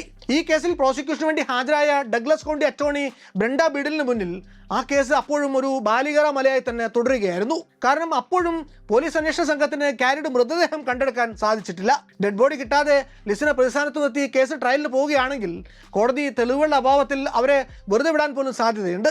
എന്തെങ്കിലും ഒരു അഡീഷണൽ തെളിവ് കൂടി കിട്ടിയേ മതിയാകൂ. പ്രണയത്തിലുണ്ടായ പകയുടെ പേരിൽ സ്വന്തം കാറിന് കീ കൊണ്ട് സ്ക്രാച്ച് ചെയ്ത, സ്വന്തം വസ്ത്രങ്ങൾ കടാരിക്ക് കുത്തിക്കീറിയ, സ്വന്തം വീടിന് തീക്കൊളുത്തിയ, സ്വന്തം കാലിൽ വെടിവെച്ച് പരിക്കേൽപ്പിച്ച ഒരു സ്ത്രീ സ്വന്തം കാമുകന്റെ പുതിയ കാമുകിയെ കൊന്നുകളഞ്ഞു എന്നാണ് കോടതിയെ പറഞ്ഞ് ബോധ്യപ്പെടുത്തേണ്ടത്. അതത്ര എളുപ്പമുള്ള പണിയല്ല. അതിനാദ്യം വേണ്ടത് കോടതിയെ സംശയത്തിന്റെ നൂലിഴ പോലും അവശേഷിപ്പിക്കാതെ ബോധ്യപ്പെടുത്തേണ്ടത് ക്യാരി കൊല്ലപ്പെട്ടിട്ടുണ്ട് എന്നതാണ്. ഇതിനുവേണ്ടി പോലീസ് ഇൻവെസ്റ്റിഗേറ്റർമാർ ഒരിക്കൽ കൂടി ചോദ്യങ്ങളുമായി ഡേവിനെ സമീപിച്ചു. 2012 നവംബർ ഡിസംബർ കാലത്ത് നിങ്ങളുടെ പക്കൽ ഉണ്ടായിരുന്ന, നിങ്ങൾ പോലീസിന് ഇതുവരെ കൊടുത്തിട്ടില്ലാത്ത ഏതെങ്കിലും ഇലക്ട്രോണിക്സ് ഐറ്റം ഇപ്പോഴും ഉണ്ടോ കയ്യിൽ എന്ന് പോലീസ് ചോദിച്ചപ്പോൾ ഡേവ് വീണ്ടും തൻ്റെ സാധനങ്ങൾ സൂക്ഷിച്ചു വെച്ചിരുന്ന ഇടത്ത് പോയി ഒരിക്കൽ കൂടി അതെല്ലാം അരിച്ചു പെറുക്കി നോക്കുന്നു. അപ്പോൾ അയാൾക്ക് അവിടെ പഴയ ഒരു കേടായ ടാബ്ലറ്റ് ഇരിക്കുന്നത് കാണാൻ പറ്റി. അതയാൾ അടുത്ത ദിവസം പോലീസിന് സറണ്ടർ ചെയ്തു. ടാബ്ലറ്റ് കേടായിരുന്നുവെങ്കിലും അതിൽ കുത്തിയിരുന്നൊരു മൈക്രോ SD കാർഡ് അപ്പോഴും ഫംഗ്ഷനിലായിരുന്നു. ഈ മൈക്രോ SD കാർഡ് ഒരു റീഡറിലിട്ട് നോക്കുന്ന ഡിജിറ്റൽ ഫോറൻസിക് വിദഗ്ധൻ ആദ്യം അത് ഫോർമാറ്റ് ചെയ്തേക്കുന്നത് കണ്ട് നിരാശനാകുന്നു. പക്ഷേ പിന്നാലെ അഡ്വാൻസ് ടൂളുകൾ ഉപയോഗിച്ച് അയാൾ അതിൻ്റെ കോണ്ടന്റ് റിക്കവർ ചെയ്തെടുക്കുന്നു. അതോടെ അയാളുടെ കൺമുന്നിൽ തെളിഞ്ഞു വന്നത് ഏതാണ്ട് 11,000-ഓളം തംബ്നെയിൽ സൈസ് ഇമേജുകളാണ്. കൂട്ടത്തിൽ പലതും ഒരേ വ്യക്തിയുടെ സെൽഫികളായിരുന്നു. ആ സെൽഫികളിൽ നിന്ന് അത് ലിസിന്റെ ഫോണിൽ മുമ്പ് ഉപയോഗിച്ചിരുന്ന ഒരു മൈക്രോ SD കാർഡാണെന്ന് നടുക്കത്തോടെ ഇയാൾ തിരിച്ചറിഞ്ഞു. തന്റെ മുന്നിൽ യാദൃച്ഛികമായി വന്നുപെട്ടിട്ടുള്ള ഈ 10,000 തമ്പനെയിൽ സൈസ് ചിത്രങ്ങൾക്കുള്ളിൽ താൻ അന്വേഷിക്കുന്ന തെളിവുകളുണ്ട് എന്ന് അയാൾക്ക് തോന്നി. ഓരോ ചിത്രങ്ങളായിട്ടെടുത്ത് അയാൾ സൂം ചെയ്ത് പരിശോധിക്കുന്നു. കൂട്ടത്തിൽ കണ്ടൊരു ചിത്രം അയാളുടെ ശ്രദ്ധ ആകർഷിച്ചു. അത് കണ്ടപ്പോൾ അയാൾക്ക് ആദ്യം ഒരു റോസ്വുഡിൻ്റെ പീസാണ് എന്നാണ് തോന്നിയതെങ്കിലും പല ആംഗിളുകളിൽ നിന്ന് അതിനെ വീണ്ടും പരിശോധിച്ചപ്പോൾ അതൊരു മനുഷ്യൻ്റെ മുറിഞ്ഞ കാൽപാദത്തിൻ്റെ ഫോട്ടോഗ്രാഫാണെന്ന് അയാൾ തിരിച്ചറിഞ്ഞു. അതൊരു ട്രോഫി ഫോട്ടോഗ്രാഫാണ്. പക്ഷെ ആ കാലിൽ ഒരു പ്രത്യേകതരം ചൈനീസ് ടാറ്റു ഉണ്ടായിരുന്നു. ഇതെന്തോ കാരിയുടെ കാൽപാദമാണ് എന്ന് അയാൾക്ക് സംശയം തോന്നി. അയാൾ ആ ചിത്രം കാരിയുടെ അമ്മയെ കാണിച്ച് ചോദിച്ചപ്പോൾ അത് തൻ്റെ മകളുടെ കാൽപാദത്തിലുള്ള അമ്മ എന്ന വാക്കിൻ്റെ ചൈനീസ് സിമ്പിൾ പച്ച കുത്തിയതാണ് എന്ന് നാൻസി സ്ഥിരീകരിച്ചു. അതോടെ കാരി കൊല്ലപ്പെട്ടിട്ടുണ്ട് എന്നും അത് ലിസ അറിഞ്ഞുകൊണ്ട് തന്നെയാണ് എന്നതിനുമുള്ള ഒട്ടും നിഷേധിക്കാനാവാത്തൊരു തെളിവ് തന്നെ പ്രോസിക്യൂഷന് വീണ് കിട്ടി. ഈ തെളിവിൻ്റെ ബലത്തിൽ കേസ് ട്രയലിന് പോയി. അങ്ങനെ ഒരു മർഡർ നടന്നിട്ടേ ഇല്ല എന്നായിരുന്നു ഡിഫൻസിന്റെ വാദം. ലിസാണ് കാരിയെ കൊന്നത് എന്ന് കോടതിക്ക് ബോധ്യപ്പെട്ടുവെങ്കിലും ആ മർഡർ നടന്ന കൃത്യസമയമോ രീതിയോ ഒന്നും കണ്ടെത്താനോ തെളിയിക്കാനോ ഉദ്യോഗസ്ഥർക്ക് കഴിഞ്ഞിട്ടില്ല. കാരിയുടെ ശരീരഭാഗങ്ങളോ മൃതദേഹമോ ഒന്നും കണ്ടെത്താൻ പോലീസിന് അപ്പോഴൊന്നും സാധിക്കുന്നില്ല. എന്നിരുന്നാലും സാഹചര്യ തെളിവുകളുടെ അടിസ്ഥാനത്തിൽ 2012 നവംബർ 13 ചൊവ്വാഴ്ച രാവിലെ 6 മണിക്കും 9:54 ഇടയിൽ കാരി കൊല്ലപ്പെട്ടിട്ടുണ്ട് എന്ന് പോലീസ് കോടതിയെ ബോധിപ്പിച്ചു. കാരണം രാവിലെ 6 മണിയോടെയാണ് ഡേവ് തൻ്റെ അപ്പാർട്ട്മെന്റിലെ സ്വീകരണ മുറിയിൽ ലാപ്ടോപ്പിൽ എന്തോ ചെയ്തുകൊണ്ടിരുന്ന കാരിയെ നെറുകയിൽ ചുംബിച്ച് യാത്ര പറഞ്ഞിറങ്ങുന്നത്. ശേഷം 9:54 കാരിയുടെ ഫേസ്ബുക്ക് പ്രൊഫൈൽ ഡേവിനെ അൺഫ്രണ്ട് ചെയ്യാൻ വേണ്ടി ആക്സസ് ചെയ്യപ്പെട്ടിട്ടുണ്ട്. ആ പ്രവൃത്തി ചെയ്ത് ലിസാണെന്ന് പോലീസ് അനുമാനിക്കുന്നു. അതായത് ഈ കൊലപാതകം രാവിലെ 6 മണിക്ക് ശേഷം 9:54 മുമ്പ് എപ്പോഴോ ആണ് നടന്നിട്ടുള്ളത്. നിർണായക തെളിവായിട്ടുള്ള മൃതദേഹം കണ്ടെടുക്കാനായില്ല എങ്കിലും കാറിലെ രക്തക്കറയും കാറിൽ നിന്ന് കണ്ടെടുക്കപ്പെട്ട ലിസിന്റെ വിരലടയാളവും ലിസിന്റെ ഫോണിൽ നിന്ന് പോലീസിന് കിട്ടിയ കാരിയുടെ നമ്പർ പ്ലേറ്റിന്റെ ഫോട്ടോയും പിന്നീട് മൈക്രോ SD കാർഡിൽ നിന്ന് കണ്ടെടുത്ത കാരിയുടെ കാൽപാദത്തിന്റെ ചിത്രവും കാരിയുടെ പേരിൽ അയച്ചുകൊണ്ടിരുന്ന ഇമെയിലുകളുടെ IP അഡ്രസ്സിനെ ലിസുമായി കണക്ട് ചെയ്യാനായതുമെല്ലാം ആ കുറ്റകൃത്യം കോടതിക്ക് മുന്നിൽ തെളിയിക്കാനുള്ള നിർണായക രേഖകളായിട്ട് പോലീസിനെ തുണച്ചു. ഇരുപക്ഷത്തെയും വാദങ്ങൾ പരിഗണിച്ച കോടതി ഒടുവിൽ വിധി പ്രഖ്യാപിച്ചു. കാരി ഫാർവർ എന്ന യുവതി ഈ ഭൂമുഖത്ത് നിന്ന് സ്വമേധയാ മാഞ്ഞു പോയതല്ല എന്നും അവരെ ലിസ് അതിക്രൂരമായി കൊന്നു തള്ളിയതാണ് എന്നും കോടതി കണ്ടെത്തി. ആരോപിക്കപ്പെട്ട കുറ്റങ്ങൾ സംശയത്തിനിടയില്ലാത്ത വിധത്തിൽ തെളിയിക്കാൻ പ്രോസിക്യൂഷന് സാധിച്ചുവെന്ന് കണ്ട കോടതി 2017 ഓഗസ്റ്റിൽ ഷാന എലിസബത്ത് ഗോലിയാറിനെ ജീവപര്യന്തം കഠിന തടവിന് ശിക്ഷിക്കുന്നു. തൻ്റെ കാമുകിക്ക് മുൻകാമുകിയിൽ നിന്ന് നേരിടേണ്ടി വന്ന ദുര്യോഗത്തിന് പരോക്ഷമായെങ്കിലും താനും കാരണക്കാരനാണ് എന്ന കുറ്റബോധം പിന്നീട് അങ്ങോട്ട് ഡേവിനെ വല്ലാതെ അലട്ടുന്നുണ്ട്. താൻ കാരിയോട് താല്പര്യമുണ്ടെന്ന് അറിയിച്ചതുകൊണ്ടാണ് അന്ന് കാരി വീട്ടിലേക്ക് എത്തിയത്. അതുകൊണ്ടാണ് കാരി ലിസിനെ കാണാൻ കാരണമായത്. അതുകൊണ്ടാണ് അവൾ മരിച്ചത് എന്ന മട്ടിലാണ് അയാളുടെ ഗിൽട്ട് പ്രവർത്തിച്ചത്. കാരിയല്ല ലിസാണ് തന്നെ വർഷങ്ങളോളം സ്റ്റോക്ക് ചെയ്തത് എന്നും കാരി ഒരു വേട്ടക്കാരിയല്ല മറിച്ച് ലിസിന്റെ പ്രതികാര നടപടികളുടെ നിർഭാഗ്യവതിയായിട്ടുള്ള ഒരു ഇര മാത്രമായിരുന്നു എന്നുമുള്ള തിരിച്ചറിവ് ഡേവിന്റെ നെഞ്ചിലെ ഭാരം ഒട്ടു കുറയ്ക്കുന്നുണ്ട്. തന്റെ കൺമുന്നിൽ തന്നെ ഉണ്ടായിരുന്നിട്ടും വിധി ലിസിന്റെ രൂപത്തിൽ കാരിയോട് ചെയ്ത അനീതികൾ തടുക്കാനാവാത്തതിന്റെ സങ്കടം എന്നാലും മരണം വരെയും ഡേവിനെ അലട്ടും. ഒപ്പം സുദീർഘമായ അന്വേഷണത്തിലൂടെ സത്യം പുറത്തു വന്നതിലൂടെ ഒരു പരിധിവരെയെങ്കിലും കാരിയുടെ ആത്മാവിന് നീതി കിട്ടിയെന്ന ചാരിതാർത്ഥ്യവും അയാൾക്കുണ്ടാവും.